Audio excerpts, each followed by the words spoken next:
Mary's Baby, Saturday night at 11.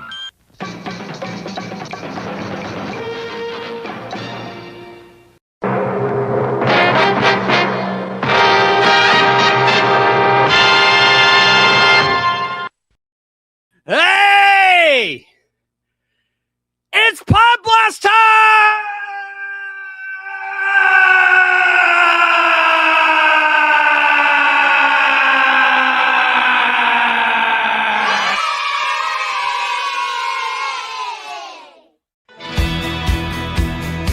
This ain't just a show. It's a time machine. Buckle up. Pop culture fans. You're about to blast back with Chance.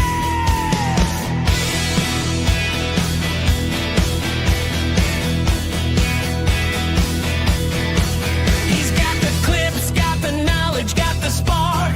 Digging through the past, lighting up the dark. 16 millimeter film, vintage frames, toys and trivia, retro games, comic books, oh they're his thing. Bringing back the joy that nostalgia brings. Let's back, rewind that track. Saturday morning in a pod blast splash.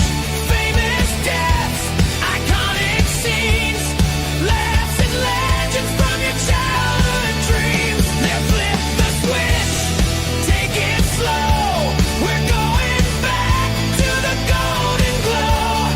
Grab your snacks, press play, don't miss your chance. It's a blast from the past with your host, Chance.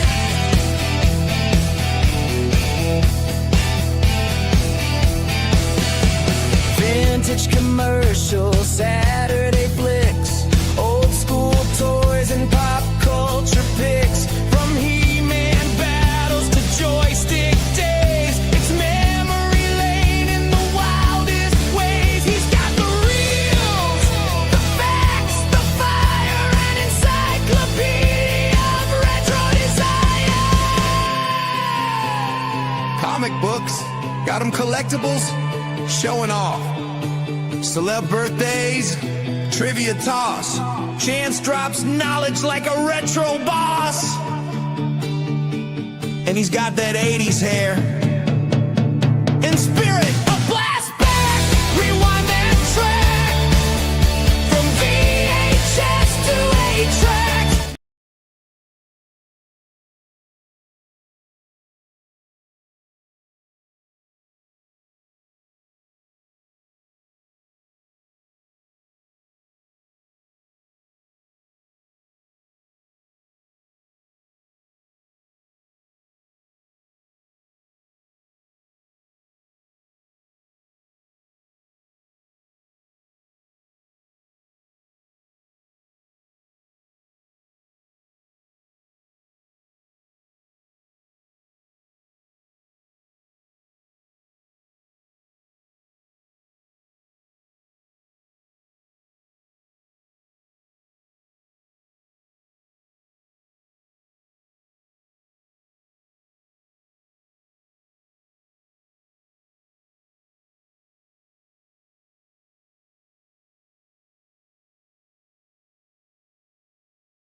As usual. And as Steve Harvey says when he hosts Family Feud, we've got a good one for you today.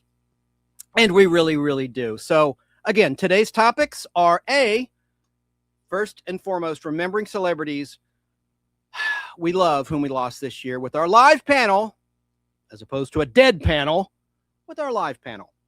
In fact, one of our panelists tonight, Al Hardee, has some interesting collectibles and artifacts to share with us pertaining to some of our lost celebrity souls that we will discuss in this show. And we're going to go in chronological order, like I stated. But let's bring up our panel right now, starting with Al Hardee. How you doing, Al? Hey, Chance, what's up? Not much, sir. I want to tell you that when you started talking, we couldn't hear you for about the first minute. Are you serious? No. Oh, that's too bad. Let me check. Yeah, Oh, oh well. Anyway, well, Okay. you can hear me now. Can you Yeah, hear we me hear now? you now, loud and clear. All right, great. Now, I'm going to bring on Sarah in Southern California, and here she is. Hello to Sarah. Hi, yeah, you were Sarah. muted. We all tried to tell you in chat. Yeah. Oh, damn. Yeah, but Well, I'm sure it was my really whole good. introduction was muted. Well, let me start over again then and just explain. That really sucks. Okay. Yeah. Welcome Just to the just Nostalgic repeat what you Podblast. said first. Yeah. All right.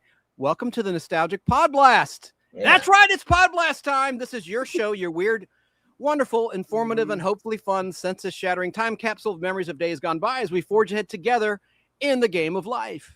Remember the Milton Bradley board game of life? Well, I was more of a twisted man myself, but right now we're talking about life, specifically life experiences that we all have in common. And if you weren't alive then, maybe you'll learn something about things from before your time. That's what this show, the Nostalgic Podblast, is all about. But tonight, we're going to dial it back and remember many lost souls in pop culture history, famous folks that entertained us for years and years, and some that were relatively young who passed in 2025.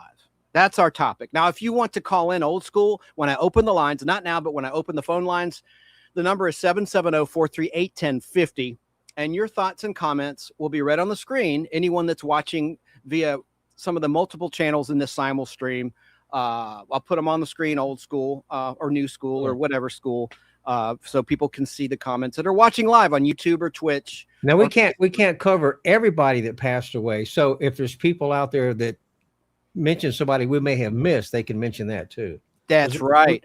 Because we can't cover everybody. That's right. A lot of good people passed away this past year. I have a question. Could you hear me when I said it's Podblast time? Did that go through at the very beginning? And then after that, it went dead. That StreamYard for you. Okay. Anyway, so I just reiterated what I had said while I was muted. But today's topics, of course, are remembering celebrities whom we love that we lost this year with our live panel, as opposed to a dead panel. And in fact, as I said, Al Hardee, who's on your screen, and if you're listening, Al Hardee, he has some very interesting collectible artifacts to share with us pertaining to some of the lost celebrity souls that we'll discuss in this show. And we're going to go in chronological order, starting with January 2025, all the way to December 2025. Right.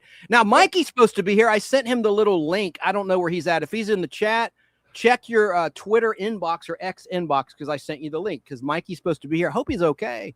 Well, he may show up at any time, you know. I think we should say hey to the chat, don't you guys? Sure. Yeah. All right, let's put some comments on the screen right now. Let's do it. You have a good day today, friends. Yeah. I did. Wait. I had a Superman day. You had a Superman day. Well, I'm glad to hear that. Spider-Man day. Good. I'm glad to hear that. Well, you know what? Wait. You know what time it is? It's time for me to see the friends at home in the magic mirror. Romper bumper, stomper boo. Tell me, do. Magic mirror, tell me today, did all my friends have fun at play? All my friends had fun today. I see David's having a special day today, and Olivia Joy had a special day on Sunday. And I see Robin had a special day yesterday, and Dana's having a special day today, and so is Reginald and Edward John and Margaret. And I see Justin and Megan and Courtney and Brick and Mark and Rachel and Sheila and Caroline are all having special days, and Cicely and Ashley and Matthew and Jose, and I see Bonnie and Anthony and Joe had special days yesterday, and so did Tammy and Brandon and Gregory, and of course, friends, you know I see you, and I'll see you again. Yeah, that's from what show? Romper Room. And I want to say hello to Joe Gutfeld in New York State. Hello to Face the Ace. Hello to Jennifer. Jennifer's in the house. I think that's one of Sarah's friends. Hello to Jennifer Warshanak 796. Hope I said that correctly. Hello to our friend Tracy Roth Myers down in Florida. She was telling me there's no sound when I was muted earlier. I wish I could have seen the chat. Hello to Belt Loop 29 saying I can't hear you at the moment. And then Sarah was saying no sound, Chance. Except for I wrote Mo instead of no, but then I corrected it to no. Yay. Yeah, sorry about that, folks, but we got it all squared away. I don't know what the hell happened. That's a very annoying. Maybe your mic wasn't turned up all the way or something. Nah, it's a StreamYard issue, I think. But I don't know. I never had those problems, Chance. So it's got to be a I've- typical on your end, probably. Really? Well, hello to Snark and Sass as well in Arkansas State. I was wondering if she won the Powerball the other night. Someone in Arkansas State won over $1 billion. 1.7 billion dollars pre-tax. Unbelievable. Yeah, So like who do I you said, if she had one, she would have told me first. She would have like, and Sarah, guess what? And I'm like, oh, cool. You're going on vacation, are you? Hey to UFO Man. He has a great YouTube channel, UFO Man 1, like number 1. It's all about, you guessed it, UFOs. He has an awesome YouTube channel. Hello to you. And those that are listening at Fistful of Radio out of Atlanta or Podbean or Spotify, wherever you might be listening, you want to see the show, just Google search The Nostalgic Podblast or use the search engine of your preference. And at the very top, you'll see the Nostalgic Podblast YouTube channel. Click that, then click the live tab, and you'll see a picture, a thumbnail image of a lot of the lost souls like Ozzy Osbourne, and at the very top, Pope Francis. So you'll know you're in the right place if you want to see some of Al Hardee's artifacts he's going to share with us, right, Sarah? Yes, and I was going to say, you got the photo behind you, so, I mean, look for that thumbnail. Yeah. It's a living thumbnail. All right, well, I guess we will. I got Pope Francis right here. Oh, yeah, I was going to ask you. About that. Here, I'll put our names on the screen. That's funny. Yeah, that's Al. Now, Al, tell people who you are. Like, where did you work? I want people that are on Sarah's channel who never heard of you to know what your story is. Well, when I moved to Atlanta, I got a job at Turner Broadcasting, and I worked there for 13 years, working in the programming in the film department. And so it was one of the best jobs I've ever had. So, and I did that, and also worked radio part-time on the weekends at Kicks, a country station. I was a disc jockey, and I did that and worked at Turner, and then ended up working with Chance over at Cumulus Media way after that. Yeah. And you started at Turner, which is WTCG, WTBS, and TNT. Yeah, I started there in 1977. Oh, I thought you said 76. 76, 77, somewhere around there. I know better than you. Yeah. What? I was joking. I said, I know better than you. I was kidding. And so I worked there. When I started at Turner, there was only like 60 people in the whole company. That's when we were on West Peachtree Street in Atlanta. And then Ted bought a mansion over off 85 and, restored it. And we moved over there. And I was there when he founded CNN. He started CNN when I was there. And so I worked there, and CNN and TBS, WTBS were all in the same building. CNN was downstairs and WTBS was upstairs. It was a lot of fun. It was one of the best jobs I've ever had. I loved working there. Yeah, it was a lot of fun. And then, of course, I met Bill Tush. He was one of their announcers there, and they had the Tush show. It was just a lot of a fun time. It was just a great time to work in television. Well, that's awesome. That's awesome. And when you say you ran the film, that's how the reruns of old movies and TV shows and cartoons were shown. Channel 17 was the first station to go on satellite, and it was all over the country. And they called it the Superstation when they went on satellite. Then when I started working there, the call letters were WTCG, Turner Communications Group. And then a few years later, he changed the call letters to WTBS, Turner Broadcasting System. And you literally would run a projector to show the reruns. That's pretty cool. Well, I was in the control room. I ran everything in the control room. Just like a radio station, you have a big console there, but it's a video console for television. And I worked. That's where I worked. That's so and cool. The programming was on film and videotape, and all the commercials are on 2-inch videotape. Nobody knows what that is, but you and I.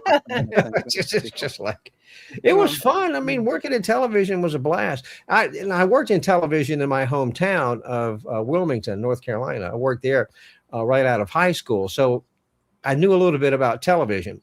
And we were an NBC affiliate there, and I learned how to switch and program. I would stay after the 11 o'clock news. And the engineer would teach me to run the console during the Johnny Carson show. And so that's how I learned how to run the console for television, was during Johnny Carson. And then cool. I just took that with me when I came to Atlanta. I walked into Channel 17 right off the street and applied for a job, and they hired me the same day. Very cool. I put the link for Mikey in the chat. Oh, go ahead, Al. I didn't mean to cut you off. It was a small company back then, but Ted grew it. I mean, he just did a bang up job, and he was a great guy to work for. And then he bought the Atlanta Braves, and then the rest is history. Very cool. So anyone here trying to look for Mikey? I don't know where he's at. I had sent him the link. This is all inside baseball stuff. Nobody cares, Right. but I sent him the link to join, and he's AWOL. Hope he's okay. So let's say a quick prayer Well, for Mikey. You know, it is the holidays, right? Still, so he could just be out. He's up in Canada. Yeah, he said he would be available, but I'm not going to lose any sleep over it. I just don't want him to feel slighted. We don't have the best communication because he literally only has a phone for emergencies because his phone was stolen by a homeless person. according to him. Yeah, And they hacked his YouTube channel. So yeah. it's a little dicey. The only way I can communicate with him is through private message on X because I'm not on Facebook until I get a situation worked out where I was hacked by the Vietnamese. Let's get started on the people who passed away. Yeah, good. Thank you for getting us on topic. Let me show a picture. This is the first one on my list from January 1st, 2025.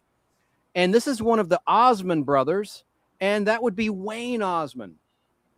Let me adjust the camera so that you guys are not blocked when I put a picture up. How about that? Let me see how to do that. Nope. Nope. Well, I mean, There it is. There you go. You could just leave it like that during the show, so you're going to be showing images. Yeah, because when I take the picture off, what happens? It goes like that, and I'll have to adjust it. But anyway, so Wayne Osmond was born on August 28th, 1951. He passed away, as I said, on January 1st, 2025. And real quick, we're not going to go through like a biography channel long thing about each of these lost souls, but we do want to mention them. Yeah, he died on January 1st, which was a Wednesday. Of course, he was a singer, guitarist, and founding member of the famous family act, the Osmonds. And he was 73 years old when he died. He died in Salt Lake City Hospital after suffering from a massive stroke, his sibling Meryl said on Meryl's Facebook page. Meryl Osmond. Well, he was young. That's just really sad, you know? Yeah. It is. It is sad. And I love the Osmonds and I love the Donnie Marie show, as you know, Al. Well, you know, I told you before on the podcast that I met Donnie and Marie when I was working at Kicks, the country station, and then 106.7 was a country station, and they showed up and they were on the morning show with Rhubarb. And so after they were on the show, they came in and I was doing production. And so we recorded a lot of liners and stuff with Donnie and Marie. They were very, very nice, you know? Cool. Yeah. Too bad we didn't have cell phones back then. I would have taken pictures, but anyway. I think how they were discovered, don't you? The Osmond family. Andy Williams show. They're very good, sir. You knew it. I'm impressed. That's right. Very good. All right. So next on the list. All right. So he's passed away. Donnie Osmond's first big hit was One Bad Apple. Yeah. And then one of his big hits was Puppy Love. You know that. Oh, yeah. That was a remake of the Paul Anka song. That's right. Now, this gentleman, the next on our list, this is number 2 of those that died in 2025. Now, if we skip someone, let us know in the chat. But this is Mr. Brenton Wood. He died on January 3rd, 2025. And I'm going to show you his picture now. There's Brenton Wood. Ah. Now, who is Brenton Wood? Well, he did the Oogum Boogum song.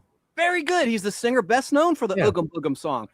That's a great song. I love that tune. Yeah, he was 83 when he passed away.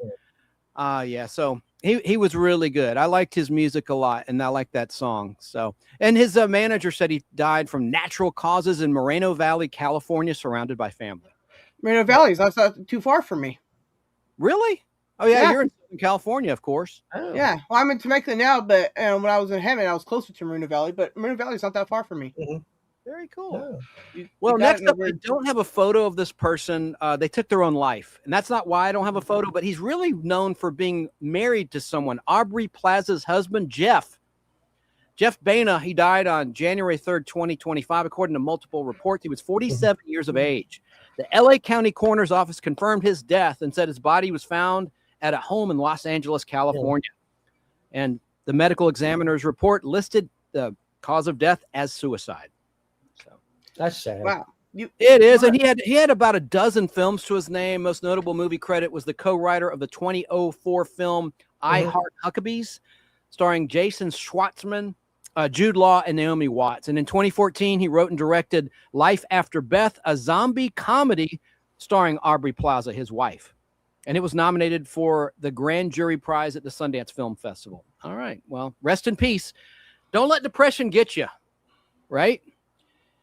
Yeah, there's plenty of numbers to reach out and people that will always help. So, you're never alone. Well, none of us are going to get out of the this earth alive. So, You got that right, Well, my that's friend. true, All right. but we don't have to hasten it either. that's true. Right. I don't want to hasten it. Yeah, Yeah, no, I that's mean, right. That's right, Sarah. yeah. Yeah, you're never alone. That's what's great about YouTube is you can find a live stream. You can connect with people from afar. If you're Yeah. not happy with your current community, you can reach out online. That's the good thing about online and social media, don't you think? Oh yeah. Yes, it is. People have reached out to me when they've had, thoughts of that sort, and I get together with a few other people and we help them out, and it's fine. I mean, we all have bad days, and really and truly, you're not Yeah. alone. Even if you feel like you are, you're not. Right. I like that. Next up is Sam Moore. And here's the photo of Sam Moore. I'm sure Al knows who this gentleman was. Sam Moore, does that ring any bells? That picture there on the screen? Oh yeah. Sam Moore, he passed away on Friday, January 10th, 2025. He was part of the 1960s duo Sam and Dave, known for hits like Soul Man and Hold On, I'm Coming. He was 89 years of age when he died. His I publicist, think Soul Man is probably their biggest hit. I'm a soul man. Yeah, man. Blues Brothers revived that song, right? The Yeah. movie The Blues Brothers with That was John a good Belushi, movie. Dan Yeah. Aykroyd. What's that, Don't- Sarah? That's a good movie. Just don't see that second one. Don't. I know. I know. Yeah. Yeah, But Sam, I made that mistake. I saw it in theaters. Don't do that.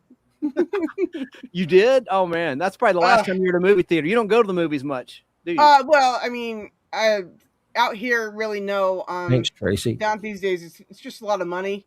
Yeah. And California's expensive enough, so I had to cut some stuff out. But I get to see them when they're on Netflix, right? Or not Netflix, No. Amazon, whatever, Prime. We love you.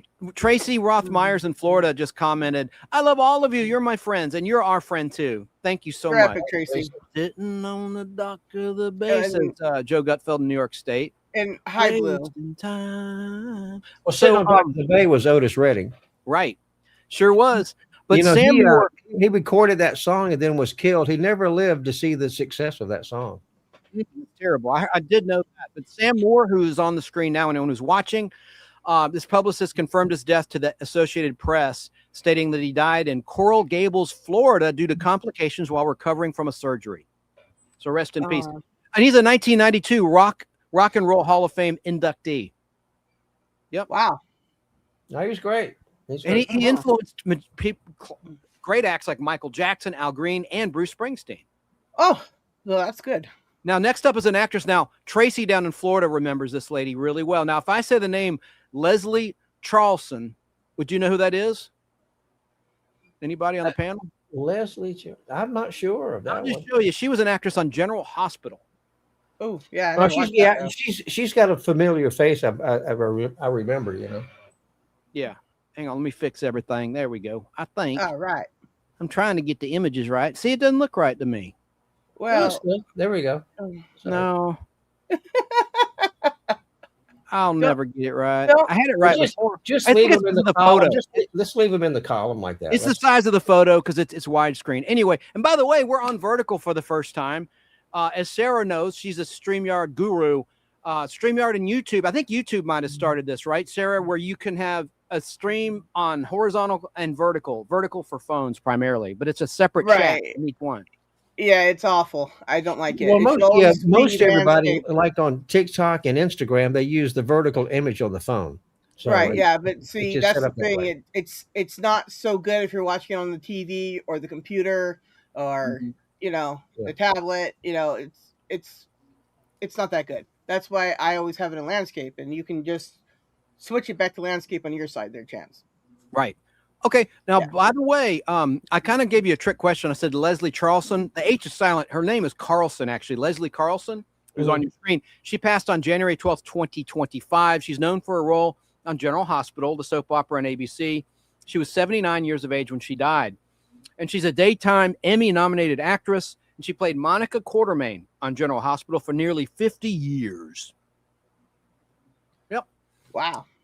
So next up, this is one Al's going to take away from me. And I have a clip to play a person. This is a big loss, and this is someone who came up in the chat. We're talking about Al. Let me make you big. We're talking about David Lynch. Are you ready with your picture for David Lynch? Or do you want to talk about it while you get the picture? Talk about David. Let me get his picture. Well, I'll tell you about him real quick while you're getting that all set up. David Lynch died on Wednesday, January 15th, 2025. He's a filmmaker and artist. And he was 78 years of age when he died, just a few days shy of his 79th birthday.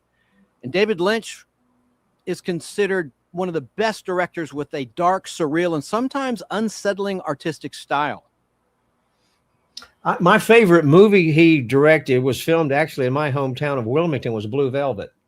There you go. Yeah, I got it on the screen, your picture there. Yeah, David Lynch. Yeah, Blue Velvet, that's a creepy movie, right? Well, another creepy movie is one of his first movies, Eraserhead. Yeah, and he did Lost Highway, Mulholland Drive, and the TV show Twin Peaks, which has a cult following. Did you watch that, Sarah, Twin Peaks, with your dad? I didn't watch it when it first, came out, but then I caught the reruns when I was much older, right? And I actually enjoyed it. I didn't get very far in it, though, before I couldn't watch it anymore, but it was great. I also caught some of the remake of the show or whatever, and that was pretty good, too. So I actually enjoyed it. I want to go back and rewatch them all now that I'm way older and I can appreciate that stuff way more, But also Dune was good. Yeah, the first Dune was not a big hit, really. I loved it though. That's one of my favorite things that he ever did was Dune. Al, take it away about David Lynch. I'm going to get some coffee. The movie Eraserhead, that was one of his first movies, and he kept, it took him over a year to film it, and they filmed the movie from midnight until 6. They filmed it all in the overnight hours. It's a very bizarre movie. It's like he's on a trip or something. And of course, it's called Eraserhead because of the main actor. His hair looks like an eraser. But he filmed that movie in a warehouse, and he filmed it all during the night. They would get together about 10 o'clock and start filming at midnight and go all night long. That's pretty cool. And then when he would run out of money, they wouldn't film for a while. It would just sit. Then when he raised more money, he would go back and film more scenes. Yes, it's very disjointed. Yeah, Eraserhead is one of the most bizarre movies you'll ever see. I still don't quite understand it, but that was his first big hit, and I've got the DVD. It's in black and white, and him and his wife or girlfriend, they raise a baby, and the baby is really kind of a little monster. He's not a real human, and the baby's crying all night long. It's just the most bizarre movie you'll ever see. Is Chance back? Yeah, I'm back. Well, I'll show you a picture of Eraserhead. Oh, hang on. There you go. Look at that. Now this is from 2000, but this is there you see. And the guy that plays the part, I have to look at that. It was his first movie. He had never done a movie before, but he was a friend of David Lynch. And well, that's creepy. It's a creepy movie. Let's see if there's anything on the inside. Oh, and while you're doing that, Deadly Chihuahua says "Wild at Heart." Wild at Heart. Yeah, he did that with Nicolas Cage. Here's a picture of the DVD. So that's, if you can see, that's the picture of. Yep. That's great. I like that. That's movie's a real trip. I mean, it's just, for lack of a better word, you might understand it if you were kind of on something. I guess. I don't know. Pat Brewer's asking, who is David Lynch and what did he do? Well, Al just said, if you rewind, that's probably a comment from a while back before you explained. Oh yeah, there it is again.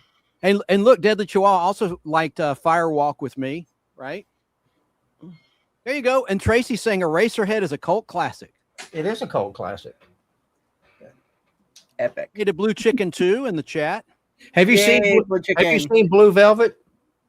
Joe Gutfeld says he hated Blue Velvet. Oh, I love Blue Velvet. It's just, I love the movie. It was filmed in Wilmington at the Carolina Apartments. Isabel Rossini's apartment was filmed at the Carolinas apartment. It was filmed in Wilmington, but the movie takes place in Lumberton, a town called Lumberton. Now, Lumberton is a real town, and it's about maybe 30 miles outside of Wilmington. But he didn't use Wilmington as the for the town in the movie, but he used Lumberton, which was right outside of Wilmington. Yeah. And Deadly Chihuahua also said that David Lynch is one of the best directors of all time. Oh, a lot of people got in directing because of him. They studied his films. I mean, Mulholland Drive is a terrific movie. Yeah. I even liked Eraserhead, even though I didn't quite understand some of it, but it's just wild. Cool. All right. Well, I guess we'll move along. And by the way, keep an eye on the chat because I can't see the chat. I want to see if Mikey shows up so Mikey knows that I did send him the link so he doesn't feel slighted. Okay, well, let's just move on. He'll show up when he shows up. Yeah. Okay, we'll move on. It's okay, Chance. All right. Well, next up, in terms of those that died in 2025, they died in 2025, is this gentleman. All right. Do you know the band? The Band? It was called The Band. Yes. Well, I've got several of their albums, plus I got some CDs. Oh, let me fix the image here. God, I'll never get this right. There we go. This is Garth. Say hey to Garth. Garth Hudson passed away. Hi, Garth. He died on January 21st, 2025. He's the last living member of the band. He died at the age of 87. Wow. And he was the virtuoso keyboardist and all-around musician who drew from a unique palette of sounds and styles to add a conversational touch to such rock standards as Up on Cripple Creek, The Wait, and Rag Mama Rag. And for the longest time, I got the band mixed up with Three Dog Night. Oh, I love Three Dog Night. Told me not to come. Yeah. Yeah, Three Dog Night. That's up my alley. Not? Are you being sarcastic there, Sarah? No, I really love Three Dog Night. Yeah, I love them. Yeah. Mama told me not to go. They're out of Australia. So, any other thoughts? Anyone about the band? Al, any memories? No, I just like their music. The Wait's one of my favorite songs, but I have their album. What is it? World War I. It was like a triple album. Yeah. Right. Yeah. All right. So next up, you guys will get a kick out of this one. This is a rapper. He's from Atlanta. Al, can you do away with that picture for me? Because if I delete it, I might kick you out of the stream by mistake. Oh. If I delete that, is it remove from studio or stage? remove it. Just remove it. Well, I got two removes. Don't. Just remove the picture, not There you. we go. Okay. There you go. I think it's removed from stage. Okay, sorry, folks. No. Little inside It's baseball. We're talking removed, about yeah. Okay. the next one on my list. Before we go, this guy, Blue Chicken, maybe it's girl, he said he's getting word that Mickey Dolenz has passed today. No, The Last Monkey. Yes. Sarah, can you Google that and confirm, please? I cannot. I will. Hang on. Yeah, All right, my well, I'll talk phone about is the next one on our list. Oh, that's terrible. Yeah, we're going to get to Oz. occupied. And we're not going to forget Hulk Hogan. See, we're going in order of when they passed away. So that was later in the year. So we'll get to those guys. Don't you all worry. But keep shouting out your favorites in the chat of those that died in 2025. That's what you're listening to or watching. Okay. God. No, Mickey Dolenz has not died. Okay, that was internet BS. Yeah, he's not. Sometimes, the internet, they get things wrong. Well, thank Yeah, God. I have been checking as much as I can of everything I've been posting, right? And half the time, Google says it's not true, and then tells me how it's true, and I'm like, what? I don't get that. Al, can you address this comment from Salina Girl 69? When did the band member who was in Carney with Jodie Foster? The movie Carney. That's a movie with George C. Scott and a young Jodie Foster when she was a child. Carney. He used to run on HBO all the time when I was a kid. Carney, I'm not familiar with that. I'm sorry. I don't know. Have you seen the movie though? No. Sarah, have you seen it? I've never seen the movie. No. Oh, it was a joke. He tried to punk us about Dolan's dying. Is that one of your people? No. I'm not familiar. That's pretty good. Okay. All right, who's next up? Okay, next up is this person. This is a rapper who passed away rather young, and I'll get his picture. This is DJ Unk. And I'll just quickly tell you about DJ Unk. Let me just fix this. This is going to drive me nuts, y'all. There we go. So DJ Unk. Here's the funny thing. I don't have a D key on my keyboard, right? So when I tried to label the picture, it came up junk. Because there's no D. It's DJ Unk, like uncle, but spelled U-N-K. Like, and so when I tried to label it, it said junk, not because I couldn't put the D for DJ Unk. Anyway, he passed away on Friday. I don't have a D key. I typed so hard, the D key flew off my computer. He does type hard. DJ Unk was born or died rather on his death day was Friday, January 24th, 2025. He's born as Anthony Leonard Platt, known professionally as DJ Unk. He was an influential figure in Atlanta's hip hop scene and a pioneer of the snap music subgenre. And he was 43 years of age when he died, according to TMZ. He rose to fame in the mid-2000s with his breakout hit single, Walk It Out, which climbed into the top 10 on the Billboard Hot 100 charts. He's known for his infectious beats and energetic delivery. DJ Unk became a defining voice of Southern hip-hop and gained widespread recognition for his contributions to the rap genre. All right. So I know nothing about rap. Okay. You probably won't know who this next person is. This is 9th on the list. We're into February 2025 now. Paquita La Del Barrio. Let me show you her photo. She was a singer. And there she is. And you guys know who this person was? I do not. She's a Mexican singer and actress. And she's known for hit anthems such as Rada de dos Patias and Tre Fese Te Engane, and I'm probably saying this all wrong, and Las Mujeres Mandan, and she passed away in February 2025 on February 17th at the age of 77. And she's an iconic singer. Iconic, according to this article, whose real name was Francesca Veros Bartels, and she passed away at her home in Veracruz in eastern Mexico. So rest in I guarantee you, our viewers have no idea who that is. Well, we're an educational show. Well, being here in Southern California, there's a lot of Spanish-speaking people that are in my area. So, yeah, I'm sure they know who she is. Thank you. That's what I say, too. There's people watching from all over the play. So next up is Chris Jasper. Al, I know you know who Chris Jasper was. Al? No, I don't. All right. Well, he was a singer-songwriter. He's a member of the Isley Brothers, and he was a solo artist. He passed away at the age of 73 back on Sunday, February 20th. I know the Isley Brothers, but I don't remember his name in the Isley Brothers. He's a singer, and he's a singer-songwriter for the Isley Brothers. He was 73 when he died on Sunday, February 23rd, 2025, according to his family. The family said Jasper died following a cancer diagnosis back in December 2024. He'll be deeply missed, and his legacy will live on as an inspiration for generations, his family posted. Well, Ronald Isley was the lead singer of the Isley Brothers. I know who that is, you know. Yeah. So next up, Michelle Trachtenberg.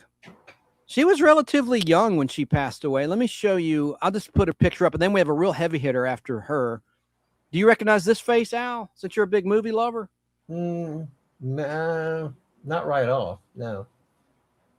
All right. Well, let's see. She was known for her roles in Gossip Girl and Harriet the Spy. She died at the age of 39. She also was the star of something called The Ice Princess, and she was found dead in her luxury apartment near Columbus Circle in Manhattan, New York, according to the New York Post. So rest in peace to Michelle. She's pretty. Yes, she was. Now, next up, heavy hitter, Gene Hackman. Oh, yeah. Now, we did a whole... He was one of the biggest that left us, yep. He retired from acting back in 2004. So for the 20th anniversary of his retirement from acting, about 3 or 4 months before he passed away, I did an entire nostalgic pod blast about him in depth. I know you did as well after he died, right? Yes. Well, and then Dan and Pons and I did a thing about him too. And what's interesting is like, did they ever figure out why everybody was dead in the house? Mm-hmm. Yes, they sure did. It was. Well, if you look behind me, I have an original half sheet from The French Connection where he played Popeye Doyle. Well, I hold on. love The French Connection. That's a great movie. Let me make you big. You've got to hold that up. That's real important. Let me. Hold on, I'll show it. What's a half sheet, folks, for the youngsters in the crowd? What's a half sheet? 22 by 28. But what is it? Would it hang in the lobby of a movie theater? I mean, Oh yeah. Oh yeah. see, people don't know what these things are.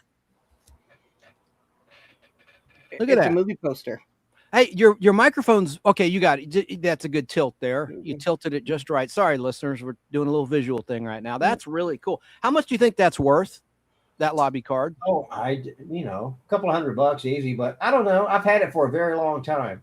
That's not a lobby card. I'm wrong, because that's much bigger than a lobby card. No, it's a 22 by 28. It's a half sheet. Yeah. Back in the theatrical days, you had half sheets, you had lobby cards, you had inserts, you had one sheets, you had a 6 sheet, but now all the theaters just have are 1 sheets. Yeah. But this is one of his most famous movies. Mm-hmm. That's really neat. Thanks for digging that up. Al has a tremendous collection. He sold things to the Library of Congress, for goodness sakes. He has a whole of movie posters and displays. Well, Gene Hackman he was in one of my favorite movies you probably never heard of. Maybe you have. I don't know. This is a 1 sheet. If I can stand there, I'll show it to you. Look at that. Liza Minnelli, Burt Reynolds, and Gene Hackman. What's that movie, Al? It's called Lucky Lady. Oh, that's bad to the bone. Looks like it's in mint condition too, even though it's folded. Yeah, it's a mint. It's original. It's a mint condition. Yeah, That's awesome. it's a great movie. When did it come out? Do you remember the year off the top of your head? Let me look. It came out in 74, maybe? 75. 75. I was close. Shot in 74, released in 75. 75. Nice. Yeah. It's like I said, that's the Very cool. Yeah. They said that Gene Hackman, they had a fun time making it. Oh, yeah. I bet they did. It's directed by Stanley Donen. Yeah, so we did our YouTube channel. Mine is the Nostalgic Pod Blast and Chance Acting Demo, and I did a pretty good with clips and interviews, a good tribute to Gene Hackman. I'm going to play a clip from Gene Hackman in his own words on the set of the Royal Tenenbaums. Remember that movie? I have it on DVD, but you know what movie put him on the map? Yeah. Now he did television shows. He was in an episode of The Invaders, but the movie Bonnie and Clyde.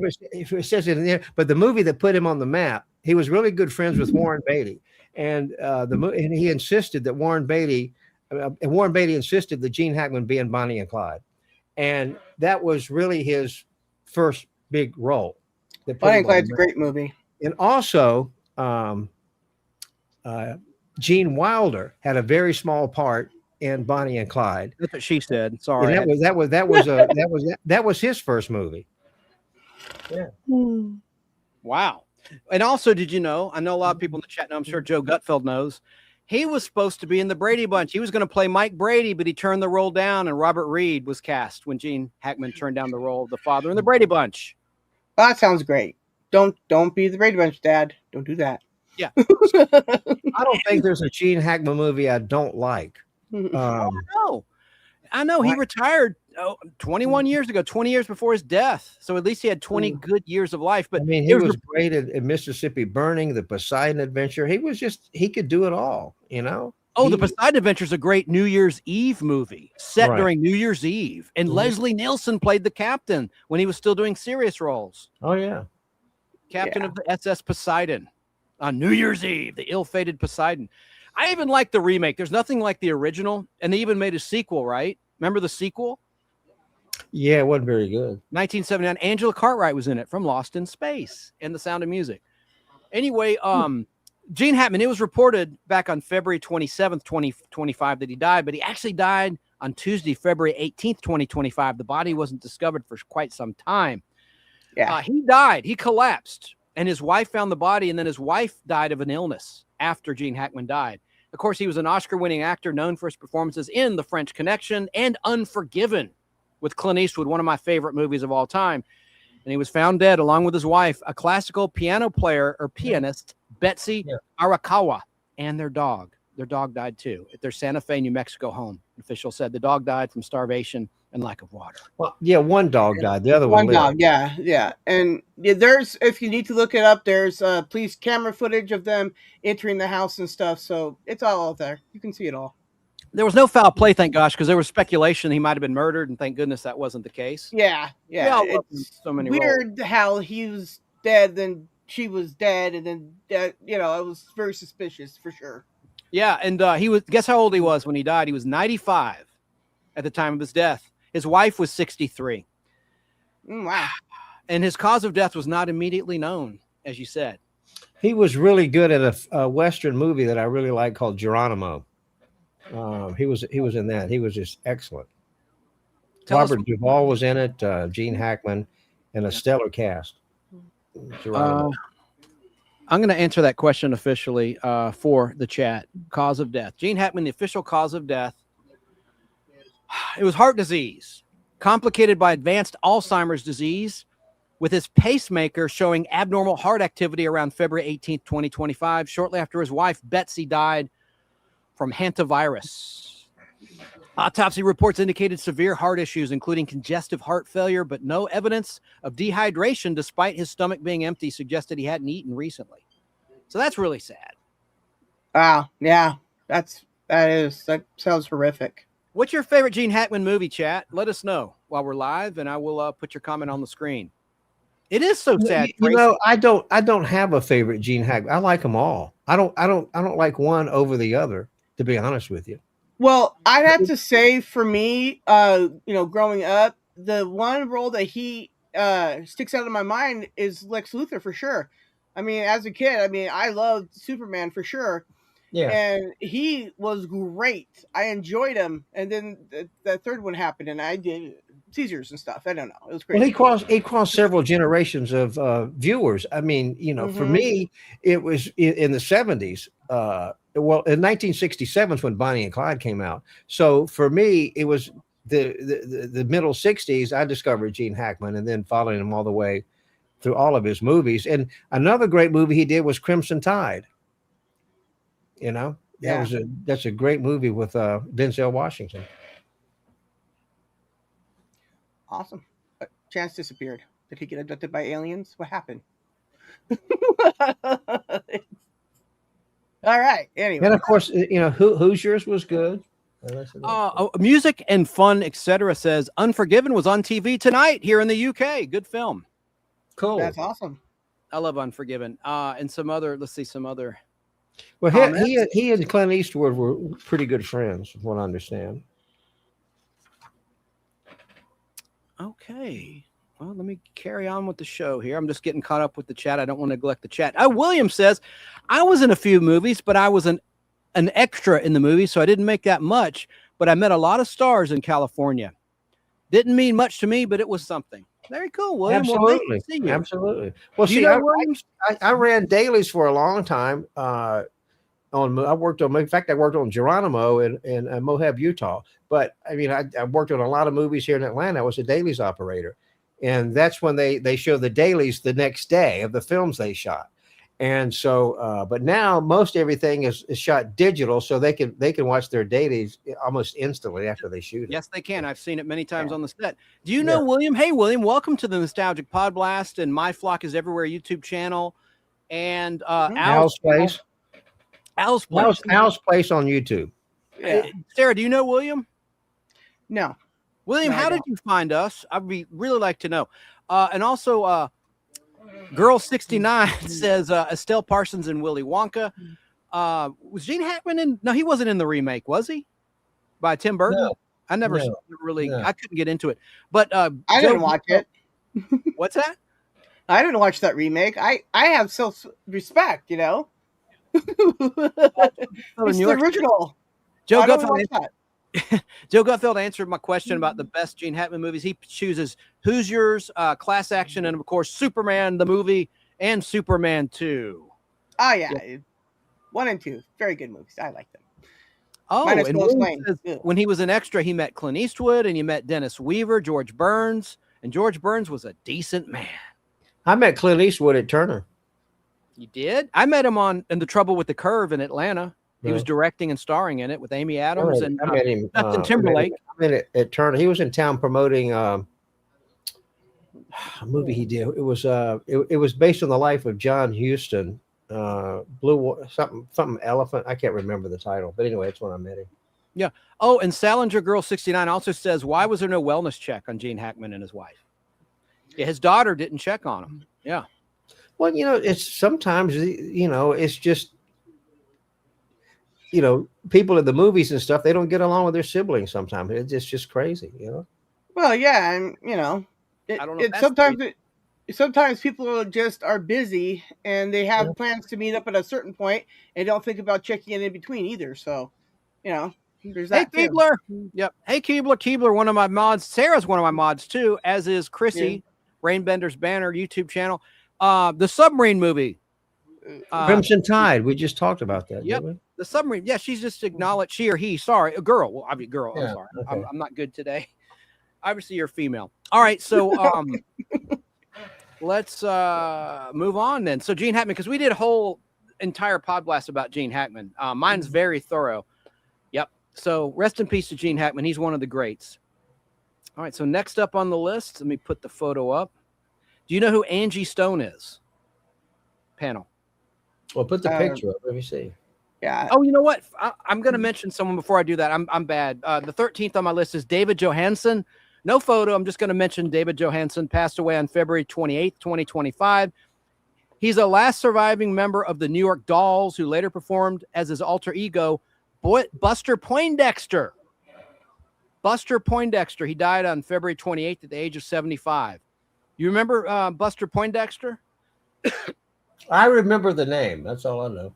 Oh, yeah. It was Saturday Night Live. He did a lot of stuff.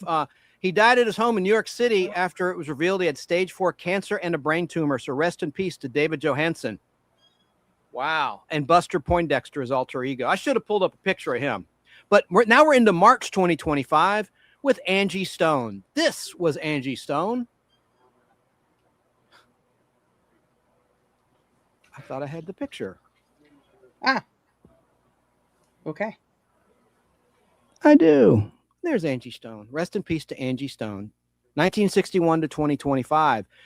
She's a Grammy-nominated R&B singer, a member of the all-female hip-hop trio The Sequence, and she's known for the hit song Wish I Didn't Miss You. And she was killed, get this, in a car crash at the age of 63. About 4 a.m., the vehicle was riding in the back to Atlanta from Alabama, and it flipped over and was hit by a big rig. Yikes. The music producer and Stone's longtime manager, Walter Missap III, told the Associated Press in an email. So she got hit by a semi-truck and killed while traveling from Alabama to Atlanta. And I know that road on I-20 is extremely messed up. I mean, it needs to be repaved for sure. Yeah, that's terrible. So that was on March 1st, 2025. So rest in peace to Angie Stone. Wow. That's a way to go. Yep. The next one, Al, I know you'll know this person, Roy Ayers. Oh, yeah. He passed away on Tuesday, March 4th, 2025. He's a jazz legend and the godfather of neo soul. Roy Ayers died at his home in New York City on March 3rd, 2025. He was 84 years of age. He died after a long illness, according to his family. So rest in peace to Roy. Mm-hmm. I'm just going to mention this next one, Pamela Bach. It's because she's just a spouse of a famous person. She was one of the ex-wives of David Hasselhoff. David Hasselhoff. I like the guy. Yeah, she was 62 years of age. I don't see a cause of death. She died back on Wednesday, March 5th, 2025. Thank you, Keebler. Now, I have another one for you. This is very obscure. Al, do you recognize this face? Oh, yeah. Let's see. Who is that? Her name's Emily, E-M-I-L-I-E, Emily DeQuain. And she's a Belgian actress who won a top Cannes Film Festival prize for a breakout role in Rosetta. She died at the age of 43. She died due to a rare cancer. Well, that's young. Yeah, it's the same age as me. Wow. She died at the age of 43 from a rare cancer in a hospital outside of Paris, France. Her family and agent told the French press, and she survived by her husband, director and producer Michael Fercati, and daughter Mila Servasi. Rest in peace. Now, Al, this is your turn. This is your turn. And I want you to pull up the photo of Richard Chamberlain. They should be there. He passed away Oh, yeah, I March have 29th of 2025. Here we go. Yes. Now, tell us who Richard Chamberlain was as I struggle to get the photo up. There's the Well, he did a lot of television work early on. He was in the Alfred Hitchcock Hour. He was in a Twilight Zone episode, I do believe. But he came to fame on television as Dr. Kildare. Yes, it was a medical drama. It was He one was of a the medical first. drama. He was Dr. Kildare. Yes. Like Ben Casey. Ben Casey was more of a masculine doctor, TV doctor. Right. But this was Dr. Kildare, played by Richard Chamberlain. And of course, he was also in Shogun, right? A hit miniseries. Yes, he was in television. Shogun. Yes. He died on March 30th, 2025. Yeah, he died in Hawaii. Yeah, he's been living in Hawaii up there for years after he retired from show business. You know how old he was when he died? I'll tell you if you don't know. Well, it's March 29th. I don't know. No, March 30th. It says Sunday, March 30th. He died from complications following a stroke. He was 90. Oh, okay. Wow. He lived a long time. He was in one of my favorite movies. The other picture, if you want to pull it up, when he was in the Three Musketeers. Oh. Yeah, he played D'Artagnan in the Three Musketeers, and that's a great movie. In fact, I have that on 16 millimeter film. And its sequel was called The Four Musketeers. Correct. And who directed it? Richard Lester. Richard Lester, who directed Superman 2 after Donner was fired. And he also directed, more importantly, what happened? There was a lawsuit with that movie. They filmed the Three Musketeers and the Four Musketeers. It's basically one movie, and they had all of this extra footage left over. So 20th Century Fox decided, well, they were going to release a sequel, call it The Four Musketeers. Well, the actors sued because they weren't paid for a movie called The Four Musketeers. And so Fox had to pay up some money to him, I do believe. But The Three Musketeers is a fun movie. Oliver Reed's in it. It's just got Michael York's in it. It's just a fun movie. Thornbirds. I said Shogun. He wasn't in Shogun. That was Rachel. Thornbirds. Yes. Thank you, Tracy Myers in Florida. She set me straight. I had a little brain fart. But yeah, but Richard Lester, he directed the Beatles movies like A Hard Day's Night before Superman 2. Yeah. Richard Lester, what other one he direct? He directed A Hard Day's Night, and someone in the chat, let me know. I'm trying to remember. I don't want to misspeak. The Three Musketeers, I mean, Turner Classic Movies will run it occasionally, but it's available on physical media. It's just a fun movie. I like to have a 16 millimeter print plus a DVD, but it's and my 16 millimeter print Chance is on Mylar, so it hasn't faded that much. Music and Fun's talking to you over in the UK. Said, yeah, those Three Musketeers and Four Musketeers movies are good films, Al. I liked him in the Thornbirds also, the Thornbirds. And then about Hasselhoff's, David Hasselhoff, Salon Girl 69 says, David Hasselhoff eats hamburgers off the floor of his kitchen. It's true. Yeah. I thought it was his bedroom. Anyways. So Richard Chamberlain, he did a song. He was a recording artist too. And what was the famous song he did? 3 Stars Will Shine Tonight. I think was the name of it. Let me look before we get off.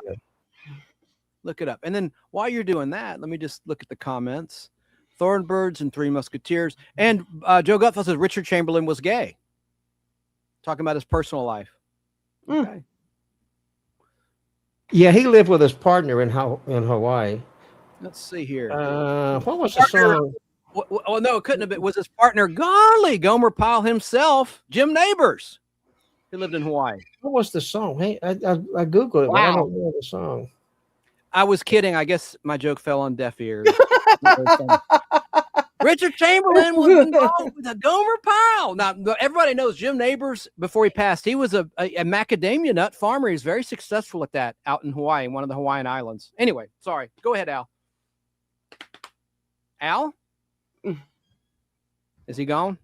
I turned my mic off because I was asking, but I don't, 3 Stars Will Shine Tonight, I think is the name of the song. Another person that was in the Three Musketeers was Raquel Welch, and she was great in it. She was funny. I love Raquel Welch anyway. Yeah. She passed away some years ago, but it's a great movie. I agree. All right, I'll take him away. Oh, okay. Bye, Richard Chamberlain. Rest in peace, Richard Chamberlain. Absolutely. Absolutely. All right, let me get on R.I.P. everyone. We've got a big one now. We're talking about Val Kilmer. Ah, yes. Val Kilmer. That was a tough one. Now we're into April 2025. Whoa. Oh, you know what I didn't do? I have to go back. I never played the clip of Gene Hackman, so I've got to do that. Hold it, Val. Let's Stay just right come there, back Al. to what? Well, let me. I got to play this clip. It's brief. I've got to because I spent the time pulling it up. Let me get it. We're going back to Gene Hackman now, and here is Gene Hackman in his own words. Real good, Chance. In his own words, talking about the Royal Tenenbaums. Are you ready for this, Al? It's brief. Yes. Well, Wes called my agent a couple years ago and wanted to meet me. And so I had lunch with him at a hotel here in New York. And he told me that he had an idea for a film that he'd like me to be in. And I asked him not to do that, not to write it for me, because I don't particularly like the things that are written for me. I'd rather kind of invent things that are, rather than have to do something with somebody's idea of who they think I am. Funny, kind of peculiar situation. But anyway, we had a nice chat, and after I told him not to do it, he went off and did it anyway. Royal is the patriarch of the family, the kind of displaced patriarch. He's been separated from his wife for, I think, 20-some odd years. Disbarred lawyer who is trying to, in his latter years, trying to win his way back into the family. Well, I think he probably has a sense of mortality, that you know, it's getting close to the end for him, and that he wants to make amends and have some love. He's been always a selfish man, and he wants to get back with the family. I feel it. Here we go. So I cut that one short. All right. That was Gene Hackman in his own words. I would have been upset if I'd not played that. Sorry about that, Al. But let's talk about Val Kilmer, who died on April 2nd, 2025. And I do have a clip of him, which I'll play. Well, I guess I could play it. I'll play it in a second. I want to show his picture I just had up. What are y'all's thoughts about Val Kilmer? Well, I didn't see that one coming for sure. Yeah. I was just like, Val Kilmer, like, what? Really? Are you being sarcastic? Because he was sick for a long time. You're kidding, right? Or are you serious? No, I was serious because I thought that he was gonna be okay. Honestly, I guess I didn't follow it close enough, right? So when he died, I was just like, oh no, that's sad because you know, there was a certain point in time where I wasn't really caring for his movies so much, but then like I don't know, that point in my life passed, and I went back and rewatched a lot of those movies, and I was like, oh man, yeah, no, he's fine. I don't know what happened to me back then, but I was actually kind of upset about that. I really like Val Kilmer. And I like him in Willow. It's my favorite role he's in. Oh, Willow, yeah, that was good. Do you know what his first role was? Al or Sarah, do you know what Val Kilmer's first role was? His first acting job? I forget. Al, do you know? Al, I think you're muted. Yeah. Okay, I'll just tell you. It was an after-school ABC special shot in 1983, but didn't air till 1985. It was a drunk driving cautionary tale titled One Too Many with Michelle Pfeiffer, who played his girlfriend. That was the first acting role he got before Top Secret. Before Top Secret. I think his best movie is Tombstone. Tombstone. Yeah, that's a great movie too. I had to say Willow. Willow was the first thing I saw him in ever, and I loved Willow. Oh my gosh. Yeah. Oh God, great one, Al. I love that movie so much. So many great actors in that. Even one of your favorites, Sam Elliott. I'm kidding, Al. Al hates Sam Elliott, but I like him. A banquet bear. I can't stand him. He's not a good actor. He acts the same in all of his stupid movies, you know. Oh my God, such hate in your voice. Such hate.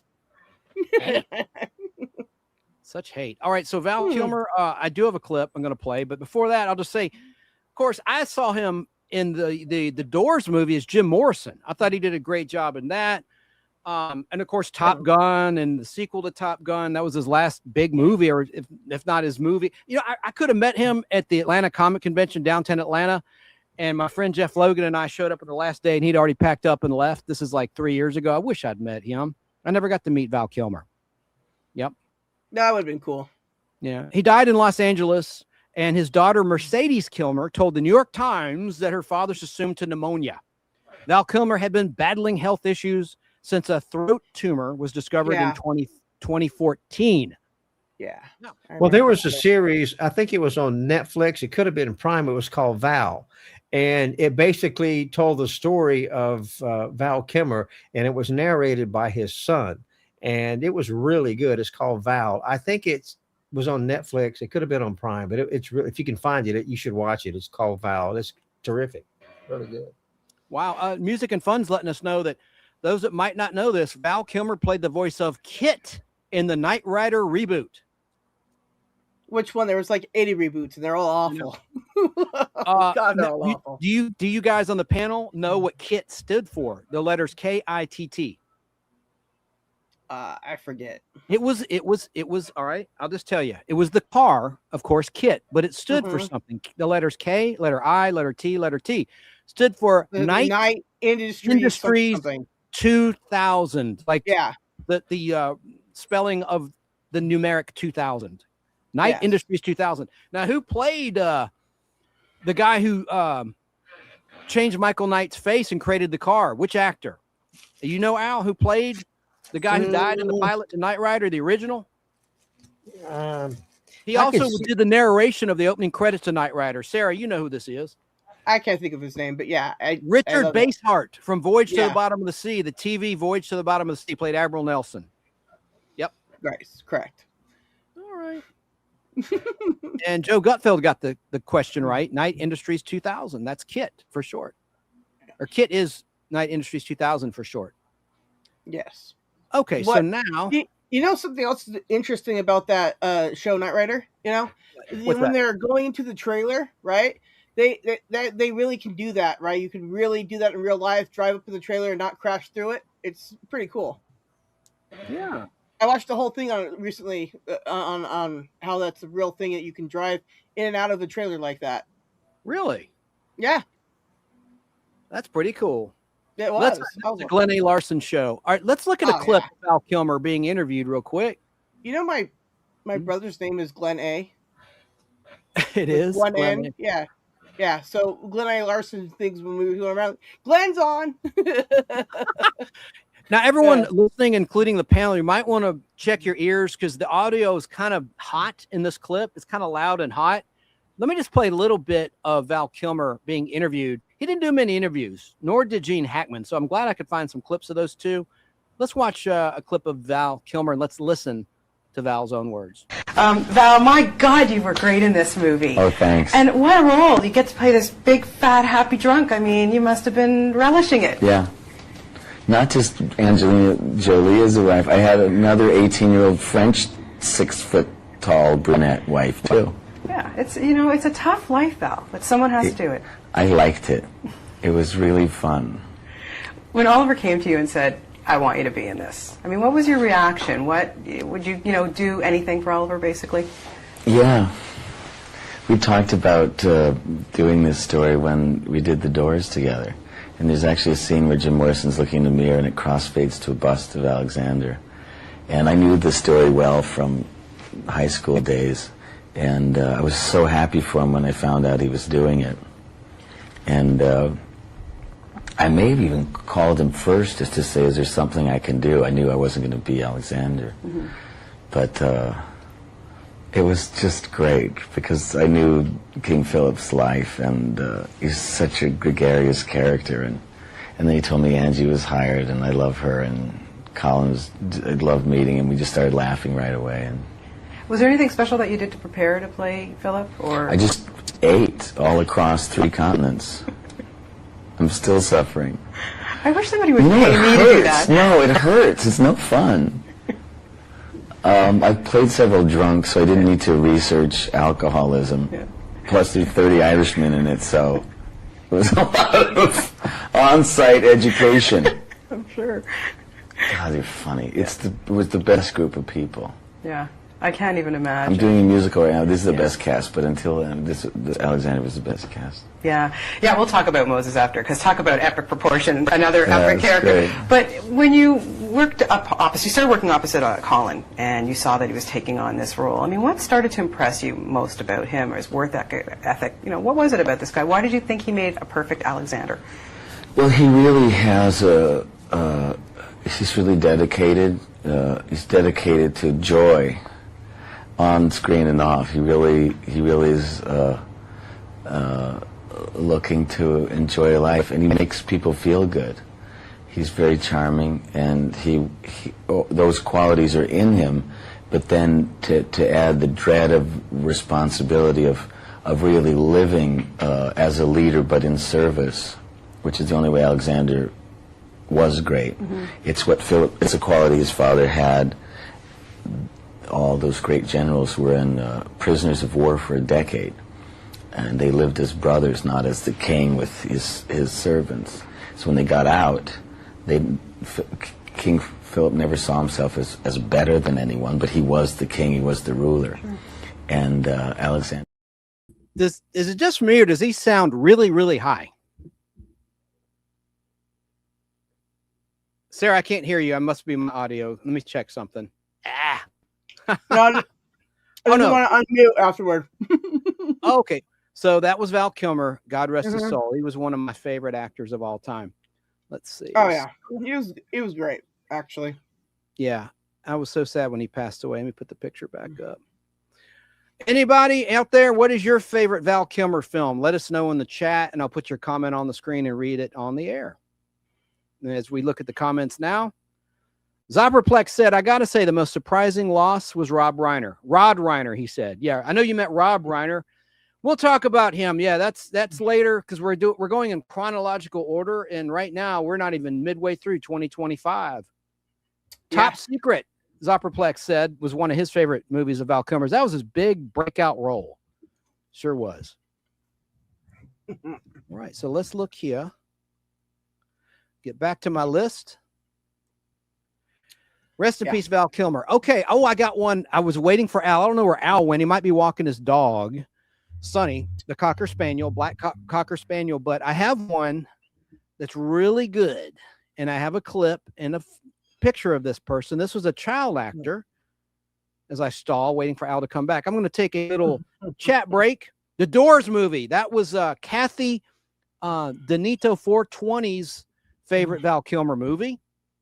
Hello to you, Kathy, with a C. And Joe Gutfeld, New York State, said Top Gun and Batman Forever were his favorite movies starring Val Kilmer. I thought he was a great Batman. I really did. And he was only a one-and-done Batman, Val Kilmer. Yeah. Did you like him as Batman, Sarah? I enjoyed him as Batman, yes. Well, next up, we're going to talk about this, because Al will have a lot to say about this guy who died in 2025. Al, you're muted.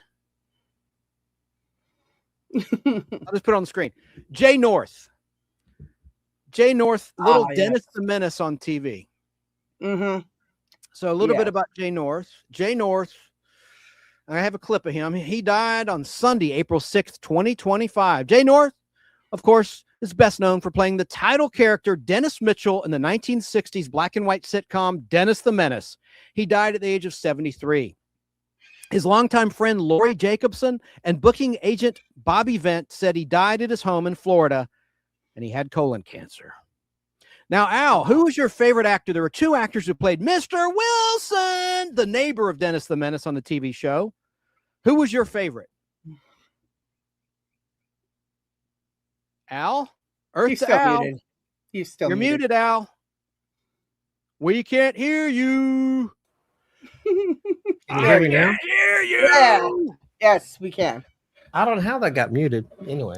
No, for whatever reason, StreamYard's not unmuting. Oh, I know what it did, because I turned the mic off on my board and it turned it off on StreamYard. Oh, okay. Well, don't hit so many buttons, my buddy, and that won't happen. Well, no, I had to go out and take Sonny out. He had to go pee. Okay. Who was your favorite actor who played Mr. Wilson on Dennis the Menace? The first one. What was his name? I don't know, but I didn't like him. I like Gail Gordon, who was No, Mr. I didn't Mooney. like him. I liked the first Mr. Wilson because he'd go, "Oh, Dennis," you know.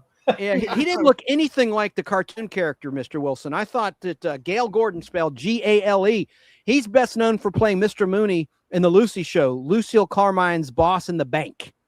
That was part of his probably Gale Gordon's best known role, right? Wouldn't you agree with that, Al and Sarah? Oh yeah, of course, yeah. And he also was in the Danny Thomas Show. Gale Gordon was in the Danny Thomas Show, which was renamed Make Room for Daddy and rerun syndication. But yeah, Jay North. Let's play a clip of sad Jay North. He's with one of my least favorite personalities in this clip from the 90s. Okay. Cannot stand this person that's interviewing him. And she also had colon cancer. Joseph Kearns was the guy's name. Yeah, the first Mr. Wilson. Yeah, Joseph Kearns. I always liked him. Yeah. Oh, man, I forgot to play my David Lynch clip. I'll do it at the end of the show. Damn, I did want to play in his own family show. Well, back on track. Here's Jay North, and then I'll play the David Lynch clip because there's still people that tuned in late that love David Lynch. But here is Jay North singing the blues to someone I can't stand who's interviewing him. Let's watch. Was seen, and I would come off the set, and everybody would said, "Hey, you did a great job," and then I would get a slap across the face, or taken into the dressing room and get a spanking or verbal tongue lashing or whatever. And she would just physically, she would grab my hair and just shake me, and just made life a living hell for the whole 4 years. And my uncle was very abusive too. Did you say, "Mom, I hate this. I don't want to do this anymore"? Unfortunately, I never told my mom about the problems on the set because my aunt and uncle threatened me with physical abuse if I revealed that to her. So I was terrified and intimidated of everybody on the set, the production people, my aunt and uncle. I mean, they just made my life a living hell, all of them. The cast was wonderful. I want to make that very clear up front. The cast was wonderful. Herb Anderson, Gloria Henry, Jeannie Russell, all wonderful people and very, very supportive of me. I don't think they weren't really aware of all of the physical abuse. They were, very aware that there were problems, and they could tell that I was an unhappy child, and that I only came alive and became this outgoing, happy little boy when I was in front of the camera. But when I was, off the camera, away from the camera, and around the stage, I was a very quiet, introverted kid, and they realized that there were a lot of problems. I had a fascination with a science fiction film called Village of the Damned, which was a science fiction classic about these blonde children who had this power where they could look at people and take control of their minds and make them do horrible things to themselves. And I wanted to do that to people. I wanted to hurt people, and I wanted to cause them the pain that they were causing me. I wanted revenge.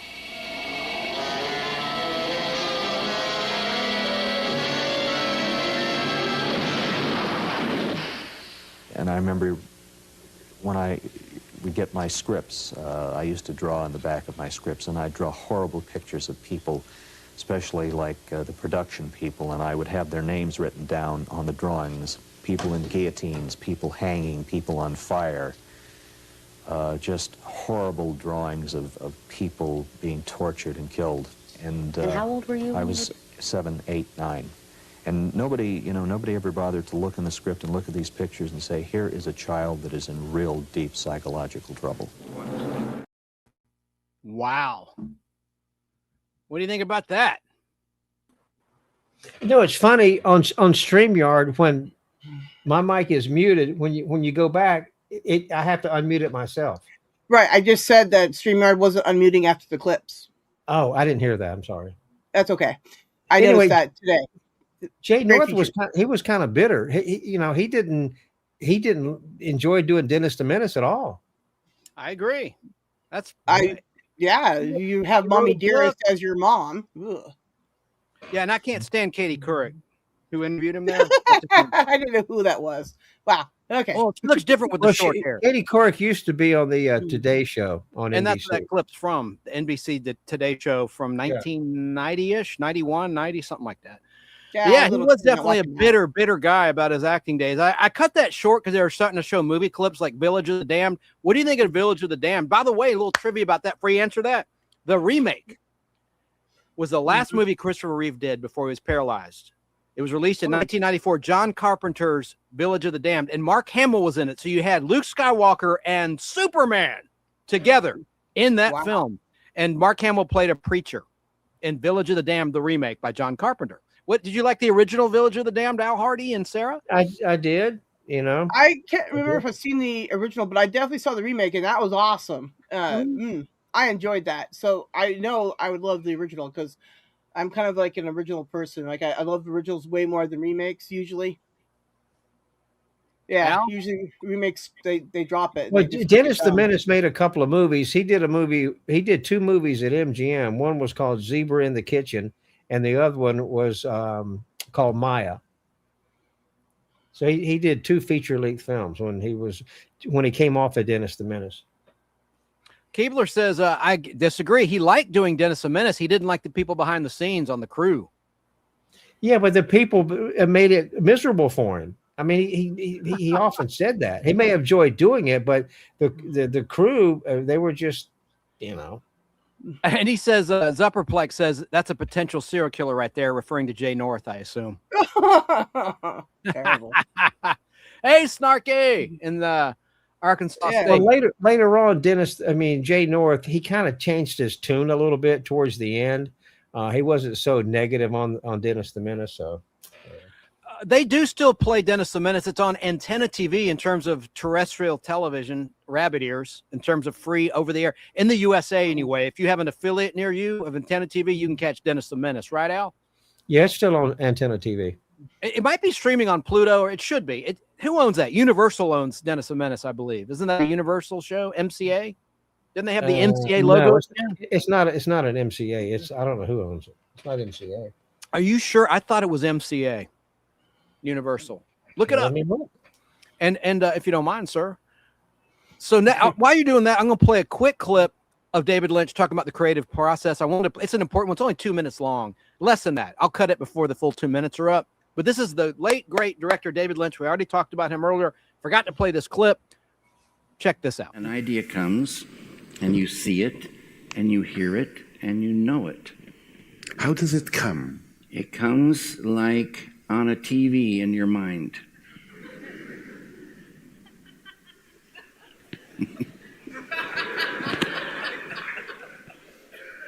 You know, there's a line I've always loved of Leonard Cohen. He said, if I knew where the good songs came from, I would go there more often. Absolutely. People, we don't do anything without an idea. So they're beautiful gifts. And I always say, you desiring an idea is like a bait on a hook. Yeah. It can pull them in.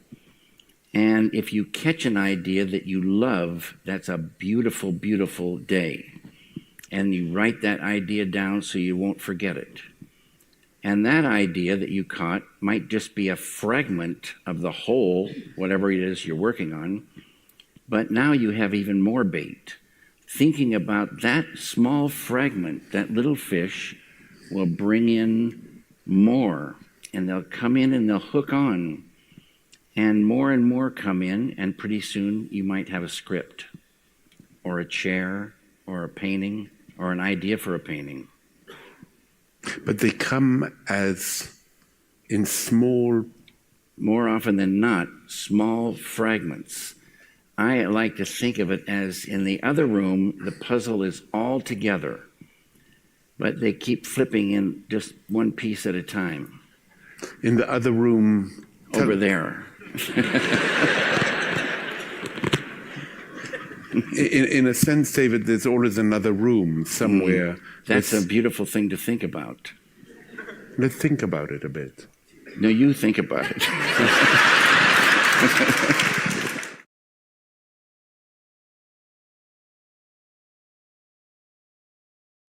Okay. Cool. I remember to unmute myself. Well, as far as Dennis the Menace goes, Warner Brothers owns the TV rights, and North American Syndicate is holding the comic strip rights. Very good. Yeah. So in terms of syndication, yeah, Columbia, like you just said, I did look that up. So I was wrong. I thought it was MCA Universal, but it was not. Yeah, it's done by Warner Brothers now. And the Dennis the Menace TV show aired on CBS from October 4th, 1959 until July 7th, 1963, starring Jay North, who passed away in 2025 as Dennis the Menace. Mr. Wilson. That's annoying as hell. Joseph Kearns, yep. You know who could have played him in a movie when he was young? Macaulay Culkin. He would have been a good Dennis the Menace. Well, he played Richie Rich. It was basically the same character. I actually like that movie, and I like Casper too with Christina Ricci. Yeah, Casper is good. I like that one. I like the first part when they're trying to get everybody that does ghost stuff to fix it. You know, you got that father guy from SNL. He can't do it. He comes back with his head backwards. That's great. Yeah. Dual Ghostbusters couldn't help. Oh, wow. That's right. All right, we have another person who died. This is number 21 on my list. This is from Sunday, April 13th, 2025. Nicky Cat died. Do you know who Nicky Cat was, Sarah or Al? Doesn't sound familiar. I'll put his picture up. It's a man, not a woman, so it's kind of a trick question. I wanted you to think it might be a female. There's Nicky Cat from Dazed and Confused, among other films. Oh, I've seen him before, but I don't know much about him. Yeah, I've seen him in lots of things. He was in Dazed and Confused. He was in a show, Boston Public, which was by David E. Boston Kelly. Public. That's a great show. I like that. Me too. That was a show about a public school, high school, and it was by David E. Kelly. It was before Boston Legal. So he had a thing for Boston, and that's Michelle Pfeiffer's husband, of course. But Nicky Cat also starred in a show called Boiler Room. He died at the age of 54, and no cause of death was released. So that means it was drugs. I don't probably. I don't know. Okay, next up, Al. This is someone Al can speak to a lot. Let me put his picture up. Talking about Wink Martindale. I did an entire pod blast about Wink, who was a radio personality and a game show host. Right, Al? Yeah, I was friends with Wink. We worked together on Music of Your Life when he used to be on Music of Your Life, and we would have once a week we would have phone conversations with all the air personalities, and I used to talk to him on the phone.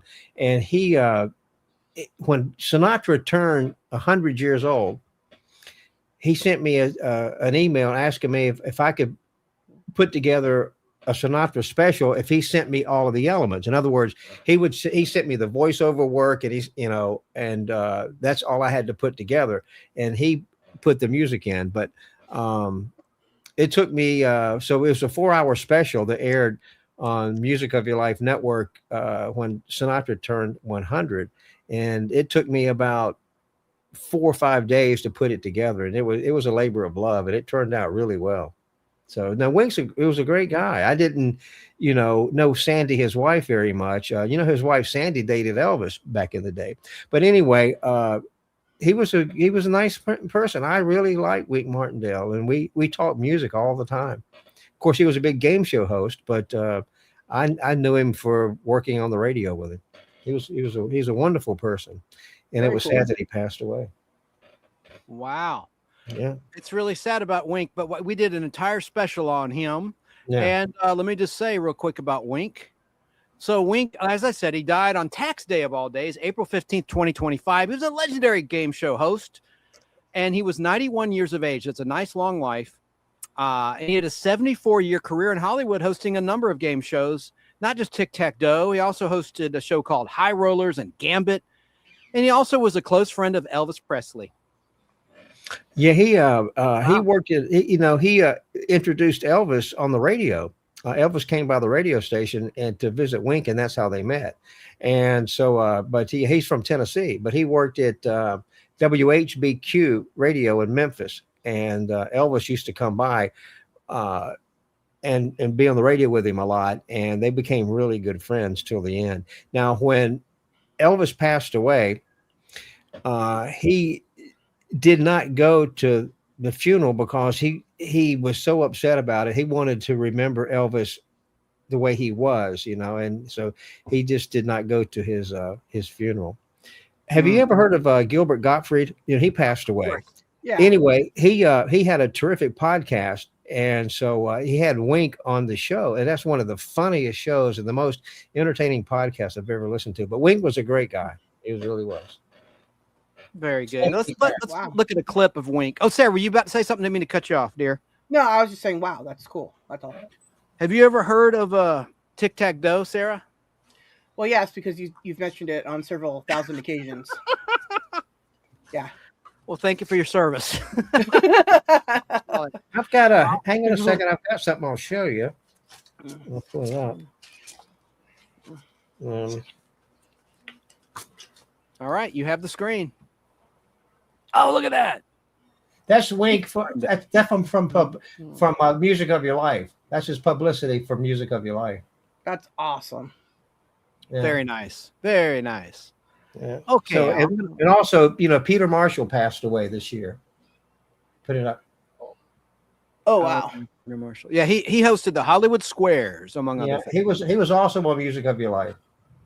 Dude, did you ever see the Hollywood Squares set like from behind? It looks very dangerous. I went to a taping of the Hollywood Squares back in the day.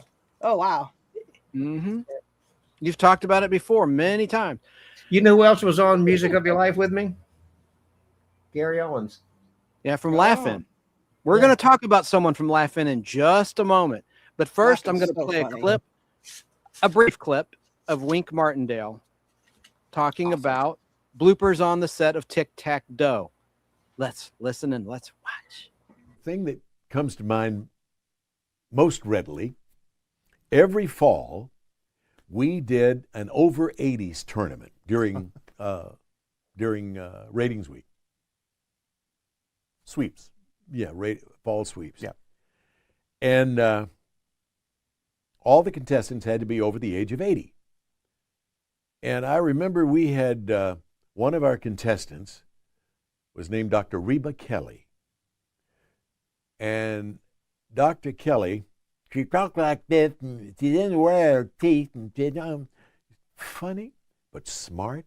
She ended up, winning for the week, this particular week. And Dr. Reba Kelly was a widower.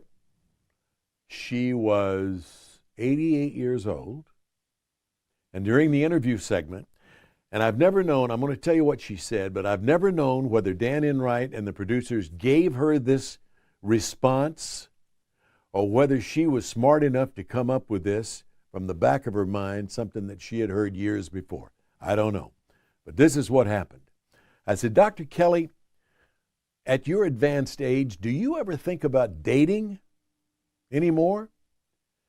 And she said, yes, Wink.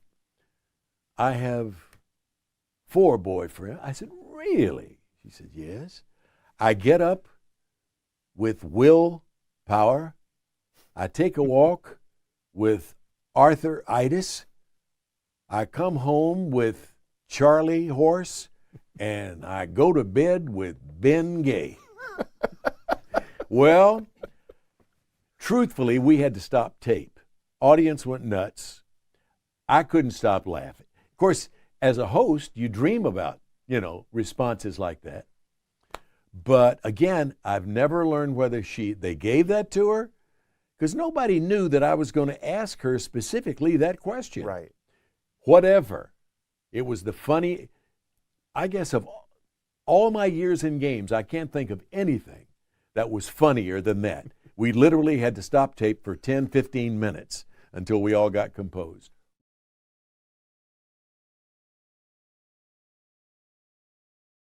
That's a good interview. I like that. Wink Martindale. Hey. So, let me get back on track. I'm glad you're not muted there. That's good. So, yeah, it came back. I didn't have to mute it. Unmute it. There was a joke in the chat that Elvis Presley lives in Detroit, Michigan. Where is that comment? Well, of course. Put it on the screen. All right, we got another one to talk about who died. This is a biggie, depending on your point of view. Who said that? Where is it? Oh, Elvis lives in Michigan, said Joe Gutfeld. Ha, ha, ha. All right, next up. So, Al, get something handy. You have like a little toy of this person who died. I think you know who I'm talking about. You have a little figure in your studio. Al, I think you're muted. Or did you have a mini stroke? No, I'm here. Thank God you're all right. It's Pope Francis. I was trying to give you a hint. Who's above my head? Pope Francis. We're not going to get all religious on you. Yeah, there you go. Look at the Popester. So Pope Francis sadly, passed away on Monday, April 21st, 2025. He was the 266th Bishop of Rome and sovereign of the Vatican City. He died on Easter Monday at the age of 88. That was a big one. That's a huge one. He lived a long time. Yeah. Well, on that note, the head of the Mormon Church, the prophet, he died too this year. So he was like 100 and something. Yeah, I'm so sorry.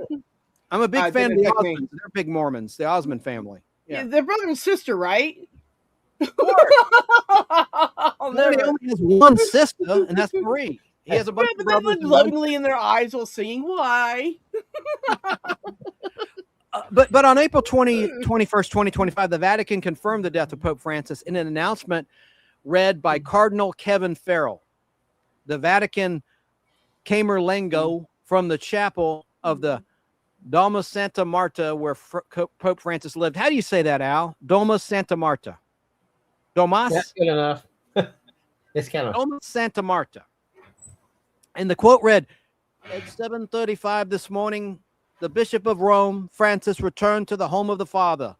His entire life was dedicated to the service of the Lord and of his church, Farrell said, unquote. And now we have, like this, he said, an American Pope, Pope Leo. Yeah, well, he's from Chicago, Illinois at some point in his life, yeah. Now we're into May of 2025. May 2025, and that's my mom's birthday, May 1st. Anyway, May 1st, on Thursday, May 1st, 2025, singer-songwriter Jill Saboli, best known for the 1995 pop hit I Kissed a Girl, was killed in a house fire.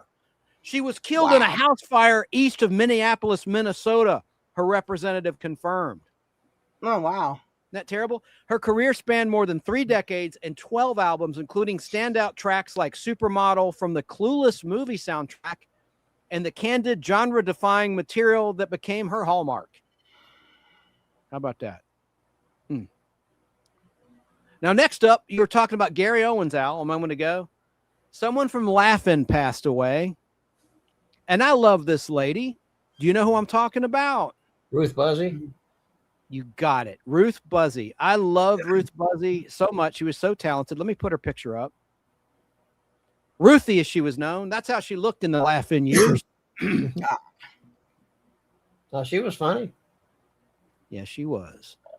Do you have any memories of Ruth Buzzy? Did you ever meet her, Al or Sarah? No, I never met her. No.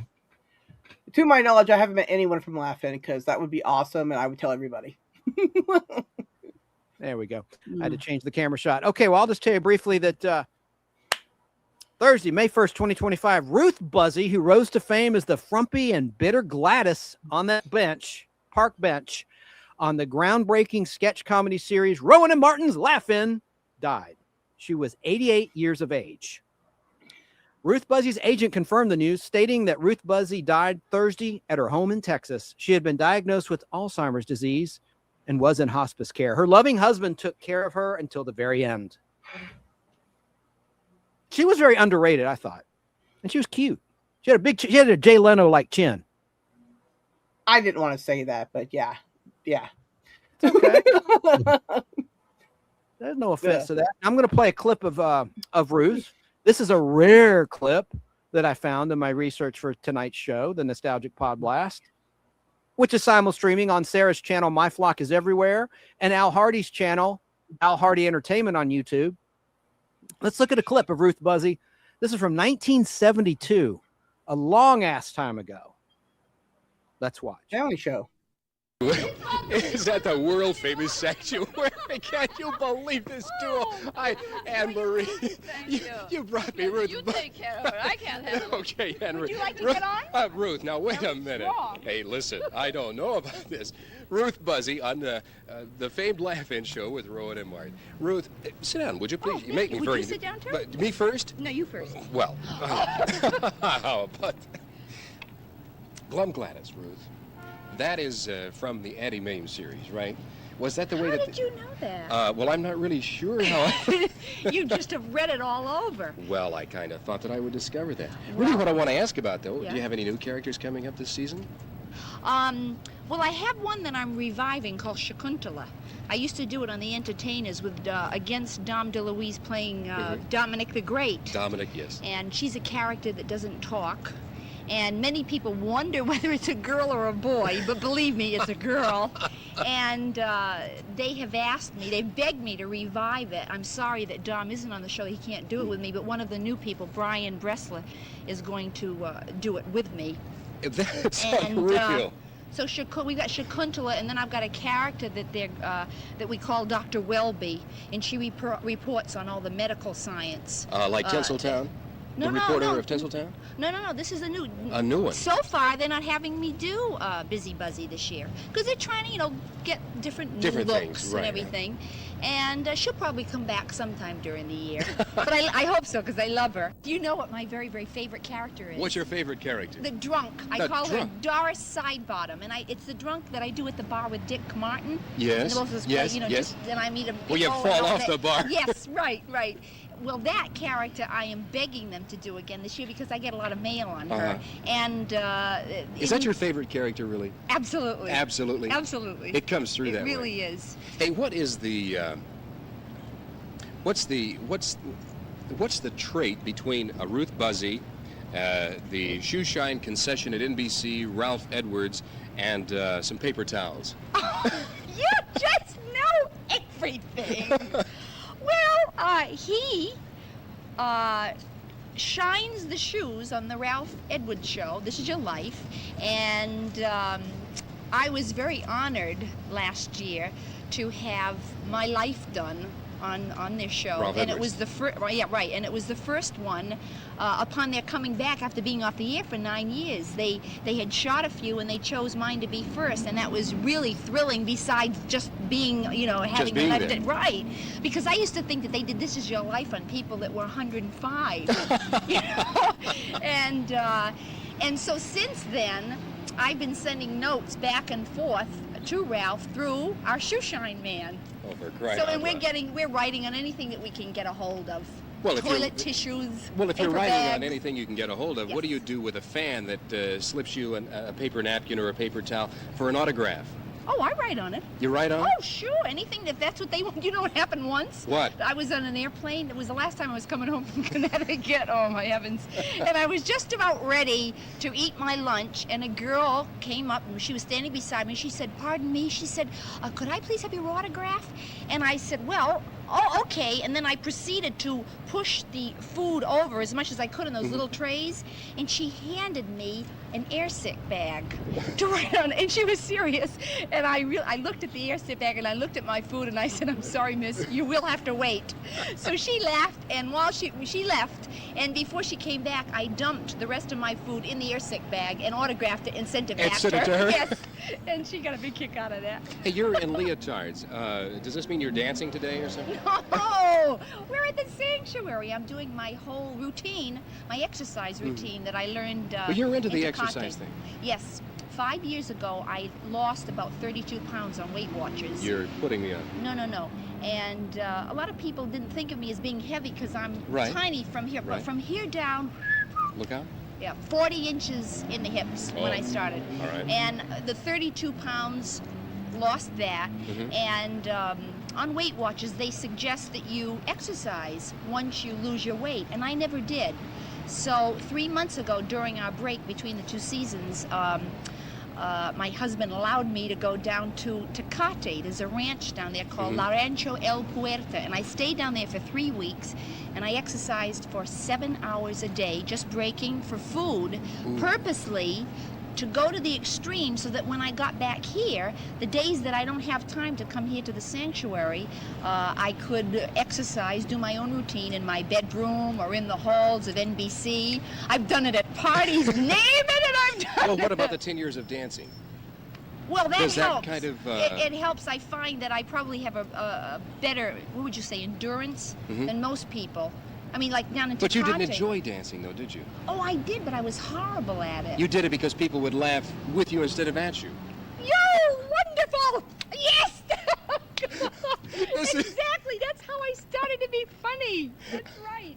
This is Jim Harrison talking with Ruth. Wonderful! Talking with Ruth Buzzy in Hollywood. From film, as you could see. What a great clip.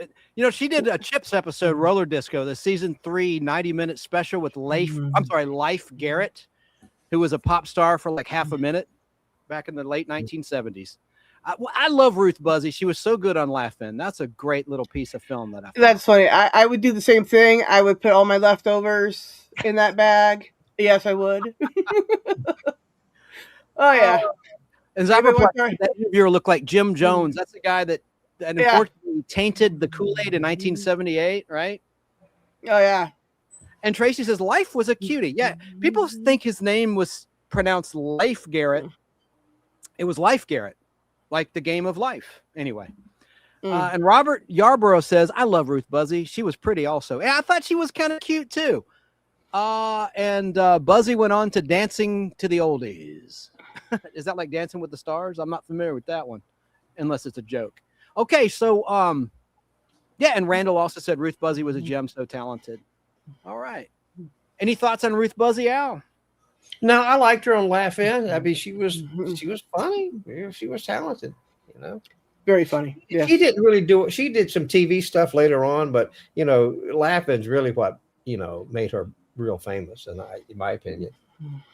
Yeah, that was her breakout role. That started as a special in 1967, and then NBC made it a weekly show, a weekly hourly show, Friday at 10 o'clock. And I have a blooper reel. Sarah, remember we played some R-rated bloopers from Laugh-In when we did. Oh yeah, that was great.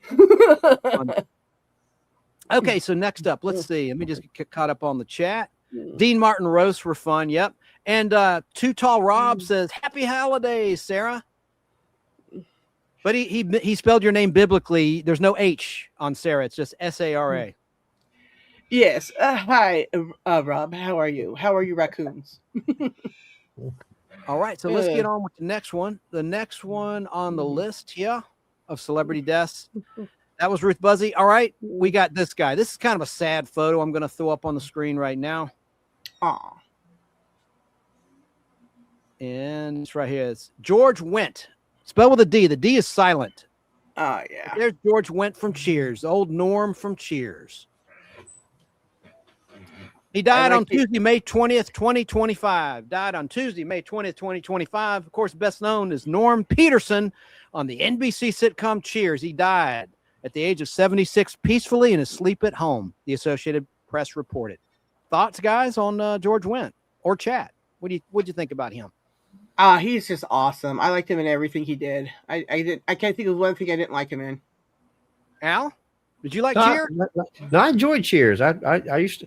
That's one of the sitcoms I would sit down and watch. Yeah. I liked it. I wasn't allowed to watch it as a kid, so as an adult, you best believe I watched it all. I watched every episode. It's awesome.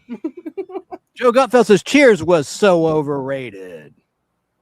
I disagree. And, Danny Staten says Norm. He's in South Carolina, you know. Greetings from South Carolina. It's Danny Staten. Yeah, Bigfoot went to Danny's house. It's a really cool short. Hey, Danny, you mentioned Gomer Pyle. I remember riding around in a spaceship with Gomer Pyle, or was I high? You were high. Yeah, we were talking about him earlier when we talked about Richard Chamberlain, who died in 2025. He lived in Hawaii, and I made a comment that he was living with Gomer Pyle in Hawaii. Anyway, The Bears. The Bears. Let's just move on here. Oh, there's the Bears from Planet Earth. Rest in peace, Greg Biffle and family. Says Too Tall Rob 6.8. Okay, so that's all I got to say about that. Now I got another musician who passed away. Oh, before that, I forgot about this guy. No photo, and we won't talk long about him. But remember the show Duck Dynasty? Duck Dynasty. I call it Dynasty. Watched it. Well, I didn't either. I didn't care for it. But Phil Robertson died on Sunday, May 25th, 2025. And he was the lead, that head of that family, the patriarch of the Duck Dynasty family. And he was the star of that reality show on A&E. He died on May 25th, 2025, and he was 79 years of age. His family didn't immediately release a cause of death, though. But they shared in December that he had early stages of Alzheimer's in December 2024. And was in poor health. So rest in peace to Phil Robertson. Hi, Esmeralda. Now we got a musician. Hey, Esmeralda, we have a musician coming up here. Hey, Esmeralda. Real quick, can I intercede real quick? Yeah. Esmeralda, I need you to email me your address. I have something I need to send you. Thank you. I have it. I can send it to you too. Unless, oh, she's probably moved again or something. Yeah, she's moved like 80 times since the last time we had it. I almost went to go find the old one. I was like, no, I remember I deleted that because it's no good. That's right. That's right. Yeah. Planet said, Planet-Earth says Phil was a better quarterback than Terry Bradshaw at Louisiana Tech. I didn't know that. That's pretty cool. People are saying hey to each other. Oh, okay. I get you. Of course. It slipped my mind. Danny Staten, we was talking about Ruth Buzzy riding around with Gomer Pyle. That was in the Sid and Marty Krofft show, The Lost Saucer. How could I forget? That was a Saturday morning live action show. Of course, Danny. I lost my mind on that. That's right. Oh my God. How could I forget? And I've talked about that many times here on the Nostalgic Podcast. All right. So next up, let's see who we got here. We have a musician. He was 77. He was a guitarist and a singer by the name of Rick Derringer. Let's look at his picture. Got it right here. Now, Al, I know you can speak about this guy. He got started with a group called Al, the Real McCoys. He got started with a group called the Real McCoys. Al, we can't hear you. I hear him just fine. I hear him. Well, Sarah, let's just talk about him. Al's checked out or something. All right. No, he's there. I hear Rick him. Died on Monday, May 26, 2025. At the age of 77. He shot to fame at the age of 17 when his band, the McCoys, recorded Hang On Sloopy. And he had a hit with Rock and Roll Hoochie Coo. Rock and Roll Hoochie Coo. Hoochie Coo. Awesome. Come on, mama, sing the blues. He earned a Grammy Award for producing Weird Al Yankovic's debut album. I didn't know that. Do you know that, Sarah? No, but that's awesome. The audio's at my end. My bad. Sorry, Al and Sarah. I'm going to duck out and come back. Y'all talk. It's a StreamYard glitch. No, he got started with the Real McCoys. He had a song back in the 60s called Hang On Sloopy. Yeah, that's a good song. Hang on. Yeah. Anyways, also I'll stop that. We don't. This isn't karaoke. I'll stop that. Oops, sorry. Thank you, Esmeralda.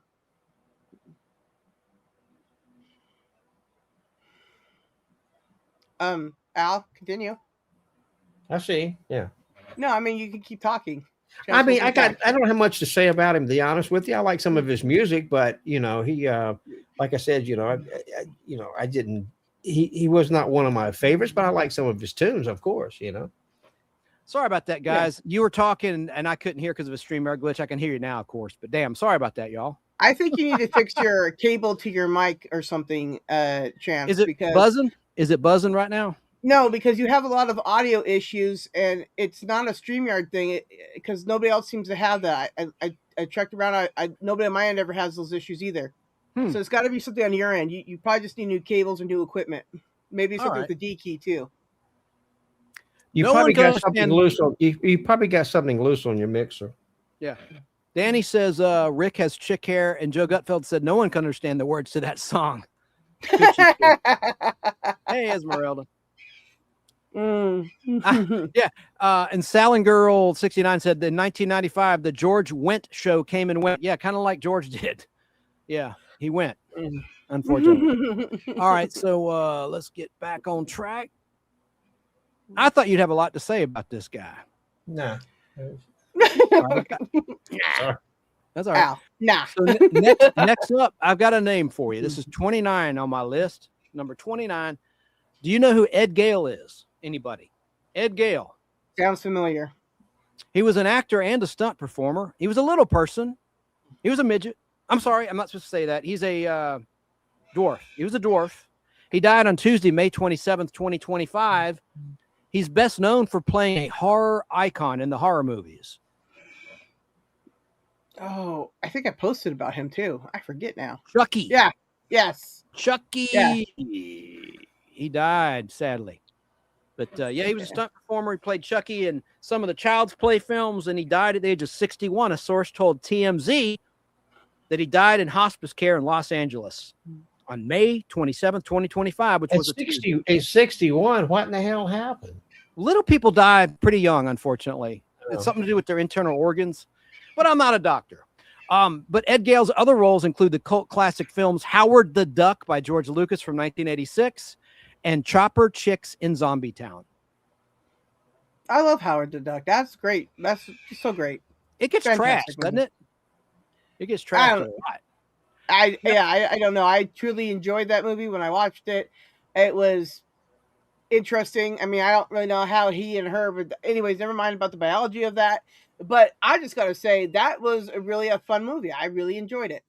Yeah, I did too. Mm-hmm. I'm going to leave out. I'm going to put Al backstage while he's not looking. There we go. All right. So next up, we got a good one, Al. You'll want to speak about this lady, Loretta Swit. She died. Oh yeah, she was. I really liked her on MASH. She was just terrific. Oh yeah, she's just great. She died on Friday, May 30th, 2025. Of course, best known for a role as Major Margaret Hot Lips Houlihan on the beloved show MASH, based on the film. She was 87 years old when she died. Well, she did some early TV stuff too before MASH. Well, MASH was TV. Yeah, but MASH also was like best known. I think she was on an Alfred Hitchcock episode, if I'm not mistaken. Oh, sure. Yeah. Yeah. And who played the movie Hot Lips Houlihan? I know you guys know the answer to this. Oh, what's her name? I can't think of her name, but she's awesome too. Yeah. Lay Down Sally. Sally something. Think of the song Lay Down Sally. Sally Kellerman, who did a lot of TV stuff too, way before the movie MASH. Yes. Now, trivia for you. Did Loretta Swit ever have children? Yes or no? I don't think so. 50-50 shot at this one. Correct. She never had kids. Mm-hmm. She was in a good movie, I thought, from 1974 about this biker gang that worships the devil, chasing her in a motorhome. And remember that one, Al? Yes. What was that called? Devil's something. Devil's Reign, I think. The Devil's Reign. Devil's Reign. I think Peter Fonda was in that too. It was a 20th Century Fox movie. Yeah, Peter Fonda was in that also. Yeah. So rest in peace to Loretta Swit. We gotta hurry along. We've already gone almost 2 hours, and we're not even midway through the year. Okay, here we go. No photo available for Valerie Mahaffey from May 30th, 2025 is when she croaked. She's best known for her roles in Desperate Housewives, Young Sheldon. She was 71 years of age when she lost her battle with cancer. So rest in peace to Valerie. I never watched either of those shows. Yeah. I watched Desperate Housewives in the beginning, but it jumped the shark pretty quickly. All right. So we're into June 2025. Woo! All right. Let's see. Wayne Lewis died on Thursday, June 5th, 2025. Singer Wayne Lewis was also a founding member of the band Atlantic Star. And I do have a photo of Wayne right there. There's Wayne. Rest in peace to Wayne. Do you have anything to say about Wayne there, Al? No. He looks like a banana in that suit, but whatever. A banana. I know nothing about him. Sorry. You know nothing? You see nothing? You sound like somebody at a Hogan's Heroes. I mean, these people were very talented, but I mean, I thought we were going to talk more about mainstream people that people knew. These are mainstream. You just keep bitching, sir. Just I'm going to call you bitch from now on. Oh, my. Hey, Al. All right, so Wayne Lewis, real quick. He was a founding member of Atlantic Star. He died at the age of 68. The group debuted in 1978 with hits like Stand Up and With Your Love, I Come Alive, and later released popular songs including Circles, Secret Lovers, Masterpiece, and their chart-topping hit Always. You didn't like any of those songs, Al? No. Okay. Sorry. Next up, Sly Stone. From Sly I and the Family do like Stone. Sly Stone. I liked his music. Oh, good. I got one you like. Yeah. So Sly. Let me see. I thought I had a picture for old Sly. Everyday People. Oh, man. What a great classic that is, huh? Mm-hmm. That is a good song. Let me see here. So, damn, I thought I had a picture of old Sly. Yeah, I do. It's right here. It's at the bottom of my list. There's Sly Stone. There he is. Look, what a character. I love the way he looked. Oh, yeah. So, I enjoyed his work. I like Sly Stone. He died, sadly, on Monday, June 9th, 2025. He was the front man of Sly and the Family Stone. He was 82 when he passed away. According to his publicist, Carlene Donovan. Sly and the Family Stone transformed popular music in the 1960s and 70s and beyond with such hits as what you said, Al, Everyday People and Stand and Family. It's a family affair. Not to be confused with the TV show, right? Family Affair. No, that's completely different. Yes. Now, Al, this is your turn to talk at length. Send me a picture. I think you might have already done this. This was a Beach Boy, the front man. I have it right here. Talking about Brian Wilson. What can you say about He was the brains Brian? behind the Beach Boys. He wrote a lot of the songs that the Beach Boys recorded. He was very talented, but later on in life he had some mental issues and things like that. But he was the Beach Boys. He's the one that wrote most of the good songs that they recorded. Paul Dano did a movie about him, and Paul Dano played Brian Wilson. What was the name of that movie? It was excellent, where he played Brian Wilson of the Beach Boys. Did he write Wish They Could All Be California Girls? Yes. That's such a great song. That's a great song, Yeah, it is. I know everybody. He was, I guess their most famous album is Pet Sounds, but he's basically wrote most of the music for the Pet Sounds album. He was awesome. He passed on June 11th, 2025. Of course, he's the co-founder and chief songwriter of the Beach Boys. He was 82 years of age when he died, the family announced. And the Beach Boys rank among the most popular groups of the rock era with more than 30 singles in the top 40 and worldwide sales of more than $100 million. He also wrote songs for the two guys, Jan and Dean, who were popular at the same time that the Beach Boys were. They were all kind of friends, but he wrote music for Jan and Dean also. Oh my gosh, yes. Great talent. That was a huge loss, was it not? I mean, he was ill for a long time, but he was performing pretty late into his life. Well, actually, he started singing some standards. He recorded a lot of standards music later on in his career. But he was the brains behind the Beach Boys. Great. In the interest of time, I'm going to not play any more clips or show pictures so we can hurry along. But I didn't mean to cut you off. Go ahead, sir. He was the brains behind the Beach Boys, you were just saying? Oh, yeah. I mean, if it wasn't for him, it wouldn't be the Beach Boys. He helped found the Beach Boys anyway. That's right. Awesome. Okay, Definitely so a next, hero in California. and we don't want to he's a major star. I'm trying to give equal time to all these people because there's some people that are not so well known, but I tried to pick people that at least people have heard of these folks because I did edit, Al, believe it or not, some of the names off. But let's go on with Ann Burrell. Ann Burrell. Let me take Mr. Wilson's photo off. Mr. Wilson, Dennis Menace. Can you take that picture off, Al? Oh, hold on. Yeah. Thank you. And there. And now I can put us equally on the screen like this. Do you like this shot better, team, or do you like No, the other way is much better. Yes. I like this way. Yes. This way right here? Okay. Yes. Yes. And that's the way it will be because we are a democracy here on the Pod Blast. Oh, good. Yes. This is more Okay. professional. The other way is, I don't know what you call that. Not good. Yeah, Ann Burrell was just one of those celebrity chefs, and she was a host of a popular Food Network show. Worst I Cooks in loved America. her. She was amazing. I loved Worst Cooks in America. Okay. And don't make vanilla chicken. It's never going to turn out good, people. Okay. Just don't. I You loved did her. You I did like loved her. You're not being sarcastic. You're not No, messing with I me. loved her. She was awesome. I even had my hair like hers for quite some time. See, now I need a she had photo. like me. Let me get her photo. Yeah, I can see you with that hairstyle. Oh yeah, I mean, I liked her. I remember watching her on the Food Network stuff. Yeah, I mean, it was like a family affair. We would watch The Worst Cooks, right? My mom, who doesn't really care to watch TV these days, would watch it too with us. And it was awesome. I just loved her. I loved her. Just loved her. Just loved her. She was only 55 when she died. Yeah, I was upset about that. I was like, Did she have medical issues or something? Yeah, I forget here. what I'll it tell you. was. I'm trying to get the picture. Damn, this is hard to do while I'm live. Let's see. Yeah, I have some information on her. Let me just see. Oh, good. Thank God it's a damn JPEG so I can put the photo up quick. All right, here. Amber, I'll tell you the cause. It must have been an accident or cancer or something. Let's see. Yeah. She was born September 21st, 1969. I already said that she died June 17th, 2025 at the age of 55 in New York City. And let me look at the cause of death. I'm checking out Wikipedia. Okay, Burrell released in 2012 that she had been in a relationship with her girlfriend, Chef. It doesn't matter. Let me skip this. Okay. She died in her apartment in Brooklyn, New York on June 17th, 2025. Her death was ruled as suicide. Yeah, that's by what it the was, combined effects of ethanol, amphetamine. Oh, she took a bunch of pills. That's sad.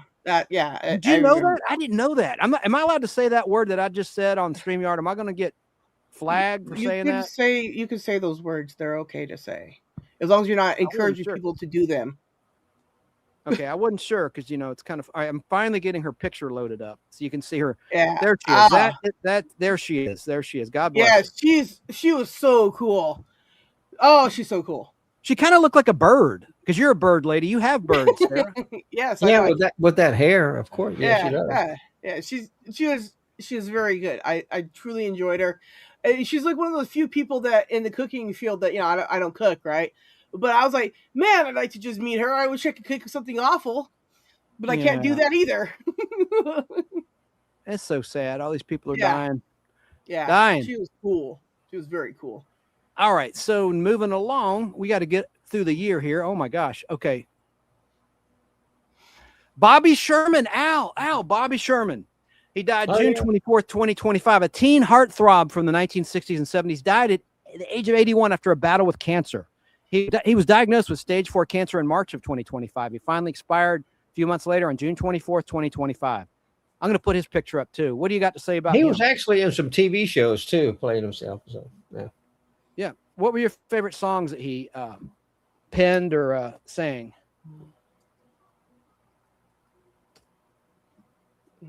Hello? I'm here. Did you have any favorite songs?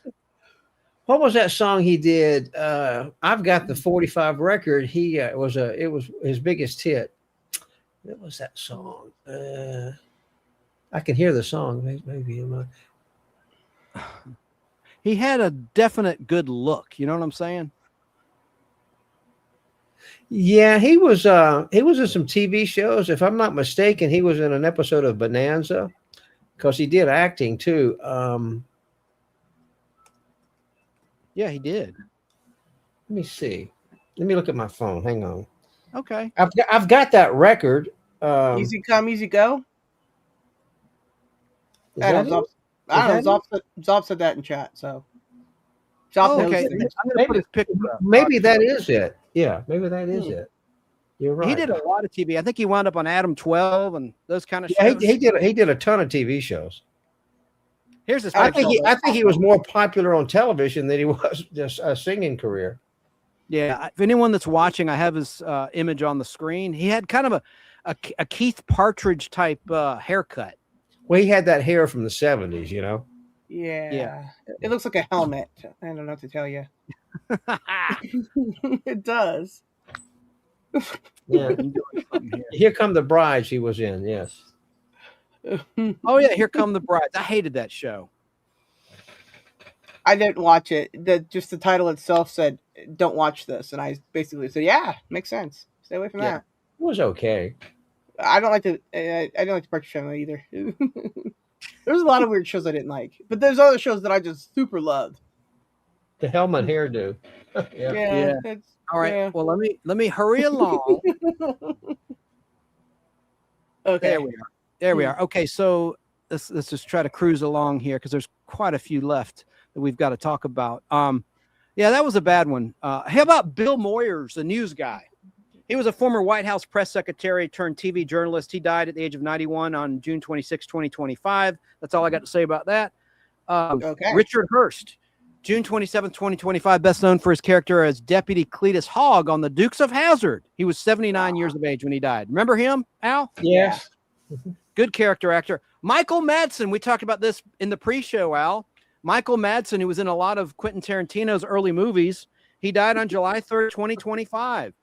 Yeah. He was in Reservoir Dogs, Kill Bill, Hateful Eight. He died in his Malibu home at the age of 67, and he died from cardiac arrest. His representatives told Fox News Digital. Yeah, Hateful Eight was released 10 years ago, and it's actually playing in some theaters now. Yeah. Yeah. Another loss, Connie Francis. Oh my gosh. Oh, she was died. great. Connie Francis died July 17th, 2025. In the 50s and 60s, she was a pop star known for hits like Pretty Little Baby. She died at the age of 87, and a cause of death was not released. She's probably just old, but I don't know. My favorite song by her was Everybody Somebody's Fool. Oh, yeah. She recorded on the MGM record label. I like Connie Francis. We have a Gen Xer to talk about who died, who meant a lot to a lot of people, including me. Malcolm Jamal Warner. Oh, yeah. Theo from The Cosby Show. He died on July 21st, 2025. Man, he was Theo Huxtable on The Cosby Show. He was only 54 years of age when he died in an accidental drowning in Costa Rica, according to local authorities. Yeah. That was pretty sad because he's just on vacation and he's just died. It's terrible. It's so sad. I know. Now, I was rushed, so I don't have a photo. Y'all are going to hate me. Ozzy Osbourne. All aboard! Sorry, you got your ears there. Yeah, it is Crazy Train here. Ozzy Osbourne died July 22nd, 2025. Oh, my God. He had a number of ailments, including Parkinson's disease, which was revealed back Well, he abused drugs and all, but it's funny. I like his wife better than I like him. I mean, I wasn't a big fan of Ozzy Osbourne. I think he had a lot of talent, but I liked his wife. I thought she was on some talk shows. I really liked her. Tracy loved Ozzy, as did I. I like them both. I don't care much for their kids, but they were okay. Yeah, I just burped in the microphone. Apologize, folks, if you could hear that. Okay. Let me see. So moving along, I'm going to try to. Hey, thank you for that. Teflon Don 40 said, "I shared it or shared. I shared." Thank you for that. Okay. All right. So let me get back to my list here. Oh, Chuck Mangione. Yes. Feels so good, Yeah. Feels so good. talented jazz. He was a great jazz guy. That instrumental had a revival on King of the Hill. Yeah, that's a great song.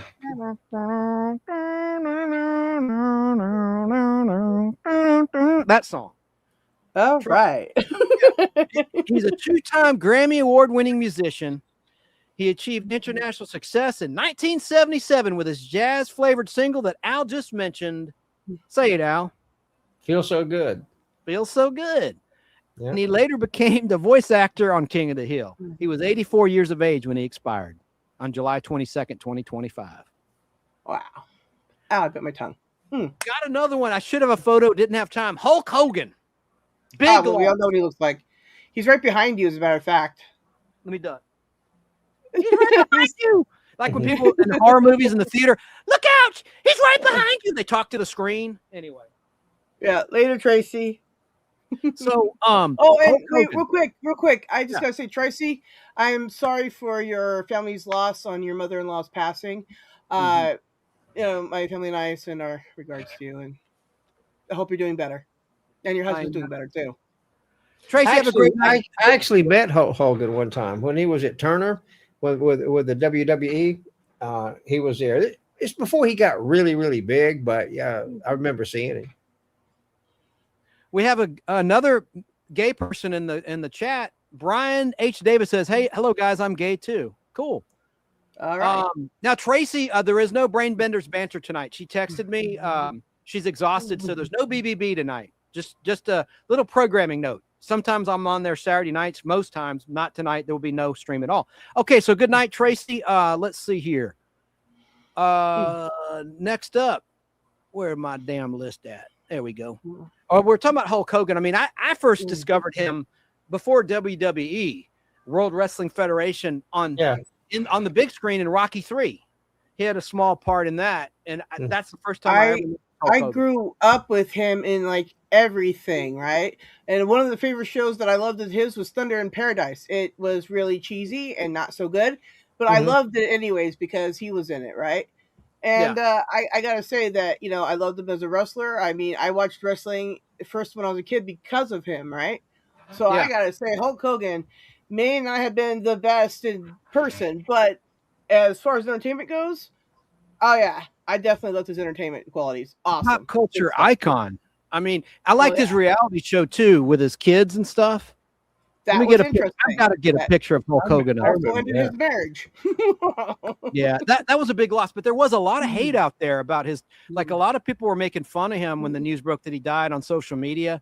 You know, I wasn't aware that he had an issue for being a RACIST. Oh yeah, people record. Did he say like the words? Did he say the words? Yes, it was a very big rant of all those slurs. It was Well, very I not mean, good. a lot of people, because he was a Trump supporter, and he was at some of the Trump rallies, I guess. Yeah, that could be part of it too.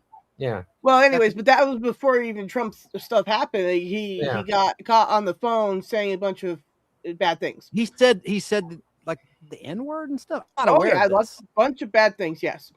Like, you just Google them, and you could go listen to them if you need to hear them. But I recommend you don't need to because you've heard them before. They're just not good. Don't say those words. Yeah, I agree. All right. Well, wow. Let me put his picture up because he really was a force to be reckoned with in terms of pop culture history. And there's a photo of him just for the fans out there that liked Hulk Hogan. That was a big loss in pop culture history. Yeah. And real quick, let me just. Did I read everything about the Hulkster? I think I did. Yeah. July 24th, 2025. Hulk Hogan, one of the most popular professional wrestlers of all time, died according to TMZ Sports and WWE. Hogan, whose real name is Terry Gene Bollea, B-O-L-L-E-A. How do I say that, Sarah? You probably heard it. What? Terry Bollea. Is that how you pronounce his real last name? Oh, I don't know. I really don't know. It's Bollea. Terry Gene Bollea. He died at the age of 71. So we can move on. Rest in peace, Hulkster. And then on July 26, 2025, I'm going to go in rapid fire, folks, because I can tell Al's getting tired and bored. Tom Lehrer, he died. He was a witty, satirical songwriter known for skewering topics like marriage, politics, racism, and the Cold War. Died at the age of 97. He eventually left his musical career behind to resume teaching mathematics at Harvard and other universities. Ryan Sandberg, sports guy. Here's a sports legend on July 28, 2025. Ryan Sandberg died, a Chicago Cubs legend. Now, Tracy would be a big fan of him. Tracy's left for the night, but Tracy, who was in the chat, she originally grew up in Chicago. Now she's in Florida. But she was a big fan of Ryan Sandberg and the Chicago Cubs. That's her baseball team. He'd been battling cancer. He died at the age of 65, the Chicago Cubs club announced. And Ryan Sandberg announced last year he had prostate cancer. Yeah. Okay. And then rest in peace to Kelly Mack, actress who played Addie in season 9 of The Walking Dead. She died at the age of 33 of an aggressive tumor that attacked her central nervous system. Lonnie Anderson. Oh my God. I got to get a photo of Lonnie, the big buxom star of WKRP in Cincinnati, and Burt Reynolds' ex-wife, one of his ex-wives, died on August 3rd, 2025. She died just days before her 80th birthday. Thoughts on Lonnie Anderson, folks?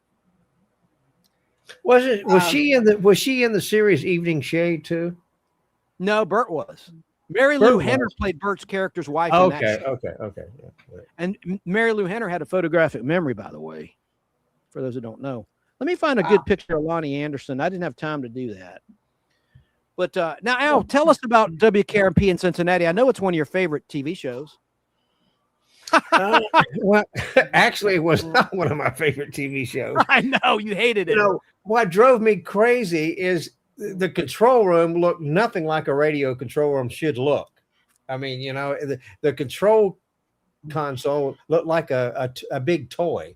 Well, it was a TV show. It's a movie set, Al. So have a little bit of. I know, but they could have. I don't know. I did watch some episodes. I didn't watch them all, but they were. I mean, it just wasn't one of my favorite sitcoms. It wasn't laugh out loud funny. It really wasn't. No, in my opinion, I did not dislike the show, but it's kind of overrated. But if you like radio, I thought it was way overrated. And then the turkey thing is just overrated. Like I said, I thought turkeys could fly. Whatever. I'm sorry. There's Lottie. There's Lottie Anderson. In better days, of course, when she was like alive. Yeah, she looks very much not dead there. Yeah, good. Yeah, she's not dead in that picture at all. What's that thing around her neck? She's probably hiding veins like I've got in my neck. It's probably Well, covered up see, in nasty women veins. always wear stuff around their neck to hide the wrinkles and stuff. I don't have a wrinkled neck. I don't wear shizzle around my neck. What do you mean? Well, I mean, a lot of women do. Like, Jane Oh. Fonda, she's all up in age, and she wears stuff around her neck and blah, blah, blah. Well, that's because they're vain. Literally, what it is? and they're covering up veins like I've got. I've got terrible neck veins. Well, you need to wear a scarf around your neck then. I know if somebody slit my throat, there'd be blood on the ceiling. Blood would go everywhere. I've got so many veins in my neck. Okay, let's move. Let's move along. Oh, It's been, okay, damn. I was Wow. trying to find something. Yeah, hang on. All right. Let's move along. Let's move along. Well, we've gone 2 hours and 19 minutes. Okay, yeah, you're right. I'm gonna do this in rapid fire. I promise. As I stall, I'm just trying to get a picture. And I had all going this here. stuff to put out and show, but you were getting here where I'm not going to show anything. Oh damn. Okay. Oh, that's right. Let me go. Yeah, I do want to see. He did pull some really cool collectibles. You just need to, to speed it up a little bit. Okay, sir. You're right. All right, here we go. So I'm going to do that right now. I agree. I'm not trying to be boss or anything, but No, but you're right. So that's Lonnie Anderson. Is her picture still up? I can't see the screen. Let me take her picture off. Yes. And of course, there was a big Thanksgiving episode of WKRP Turkeys Away, which aired before Halloween on October 30th, 1978. It's become kind of a Thanksgiving classic. All right. Oh, but Al, real quick, what was the WKRP in Cincinnati show based on? It was a real radio station right here in Atlanta, Georgia area, right? WQXI. Thank you, Quixie. Yeah. Let me move on. Where was I? it jumped on me. Okay, Danielle Spencer. I love Danielle Spencer. I got a clip of her. You know who Danielle Spencer was, Al? I got a 2-second clip. This is literally 2 seconds long, so don't give me grief. No. Ready for this? He's like, "Oh, I'll believe that, you liar. You always say a clip's gonna." He just kicked himself out of studio. No, what happened? Even Joe Gutfield said speed it up. All right, yeah. No. What happens is when I switch from my media from film or from still pictures to video, it kicks someone out of the studio, and it just happened. Yeah. That's a new feature on StreamYard. You're correct. I know. Sturkey and I switch brands. Somebody gets kicked. Sometimes all of us. I'm herky jerky too. I got to change my camera. Al, who is Danielle Spencer? Well, do you know who she is, Sarah? Here she is. 12-second clip.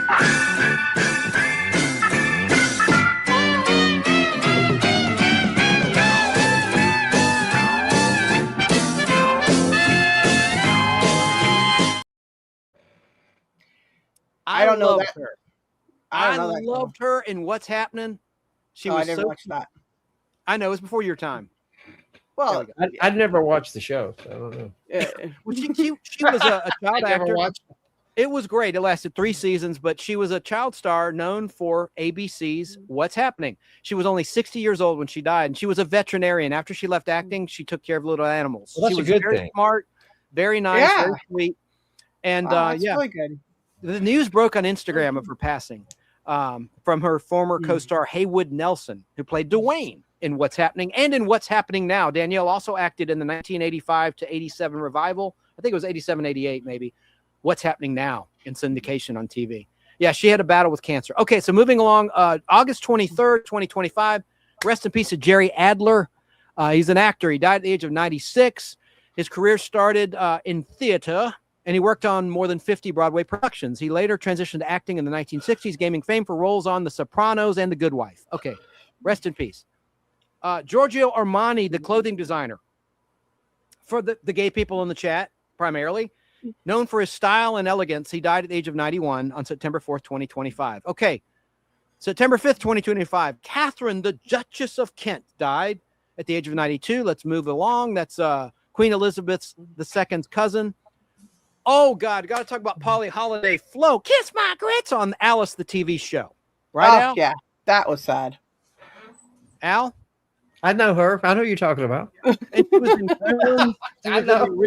the original Gremlins movie. She was in Flo, the spinoff of Alice. Yeah. She died at the age of 88. Talked about her in full. She was one of my favorite character actors. I remember she was funny. I liked her. She was, and she's from Alabama, and she's a lesbian. Just saying. All right, so moving along. Okay. well, we know about the shooting death of Charlie Kirk. That's all I got to say about that. On September 10th, 2025. Let's move along. Oh, Al, get ready. Robert Redford. Now I know you got something to show and something to say, and you have a photo, right? Please send me a photo of Robert Redford. I didn't pull one because I knew you had one. Let me see what I got. You may not have one. I think While I you're do. doing that, I'll just tell you about Robert Redford. We're really hustling along here. We're already into mid-September. Robert Redford. Go ahead. I was just say I wrote a song about him. Go on. Robert Redford died at his home. I'm going to take two. September 16th, 2025. Robert Redford died at his home at the Sundance in the mountains of Utah, the place he loved, surrounded by those he loved. He was 89 years of age. He was awesome. Director, humanitarian actor. Al, did you find? I did, for some reason, I didn't pull a picture of him, but I got, hang on. He was in a movie that everybody loved, The Way We Were. There you go. Let me make you big. Now, Al. Yeah. True or false? And you know the answer. He was in an episode of the original Twilight Zone. True or false? True. Yes. Nothing in the Dark, season 3. Where he played a guy that was dead. No, he played the Grim Reaper. Yeah, he was the Reaper. Yeah, it was like, yeah. But that's that. And I got also he was in a movie that everybody loves, and I got lobby cards for that. He was in The Sting. I love The Sting. Yeah. One of my favorite movies of all time. I love that movie. Everything is taken. I've got the whole lobby card set. Here's one of Robert Redford. And Yep.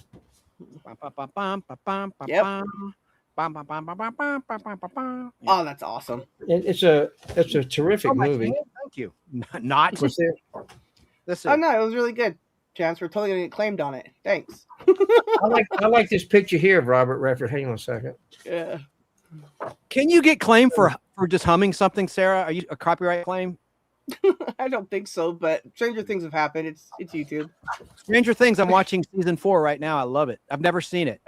All the time I said I don't need to see Stranger Things. I lived it. BS. That is a great show with monsters, surprises. Love it. Oh, gee, I thought we were talking about The Sting. We are. Let's see. I'll sting you. There's three. I mean, Robert Shaw, Robert Redford, and Paul Newman. Anyway, that's a great movie. That's what nobody cares. I had The Way We Were on 16mm film and scope, but I sold it. I got it for free when I bought a scope lens in 1995 when I was a kid. Wink, wink. At Cinevision, one of your buddies, Cinevision. I still have a print of it in 16. I have it. Yeah. What you got there? Don't damage it. He was in a movie called Jeremiah Johnson, and I like. That is a great poster. Robert Redford, Jeremiah Johnson. It was very minimalist. Yeah. That was good. Al, I'm being sincere. I really appreciate you taking the time to locate these gems from your massive collection and show them. It is epic. Well, I've got a huge poster collection. I've been collecting for years. And there's one more. He did a movie that, I didn't care about it. It was kind of like a takeoff on Casablanca, maybe, but he did it with Meryl Streep. You know what movie I'm talking about? Out of Africa, 1985, shot in 84. I love Sidney Pollack. He's an underrated director. He is. Yeah. I like, another movie I liked was Absence of Malice with Paul Newman, one of your favorite actors, and Sally Field. Yes, that was good. I got posters for it. I think that's it on him. Let's see. Oh, and one other movie he did that is one of the best movies. We cannot leave without talking about this movie right here. Esmeralda. Wait a minute. Oh, wow. Butch That's Cassidy awesome. and the Sundance Kid poster. Look at that, the original. That's awesome. I like that. Sorry, listeners, we've gone visual, but that is amazing, Al. In great condition, too. A story behind this is that the director, he didn't really want Robert Redford for the part. And but Paul Newman went to bat. He says, no. He says, I want Robert Redford. And they became really good friends after Butch Cassidy and the Sundance Kid. One of my favorite movies from 1969, Great Western. Yeah. Oh, Esmeralda said she was watching Stranger Things, I assume season 5, and that's the reason I missed the alert for this live show. Oh. Okay. Yeah.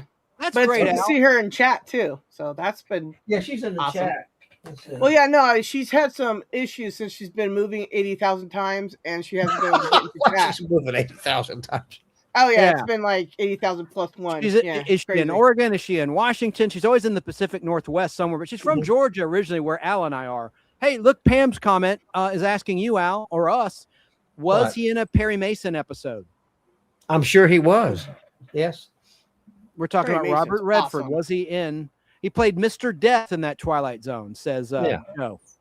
Yeah, and which is basically the Grim Reaper. He was a nice Grim Reaper who tried to ease the troubled mind of that elderly woman who was about to die. In her sleep. It's a great episode.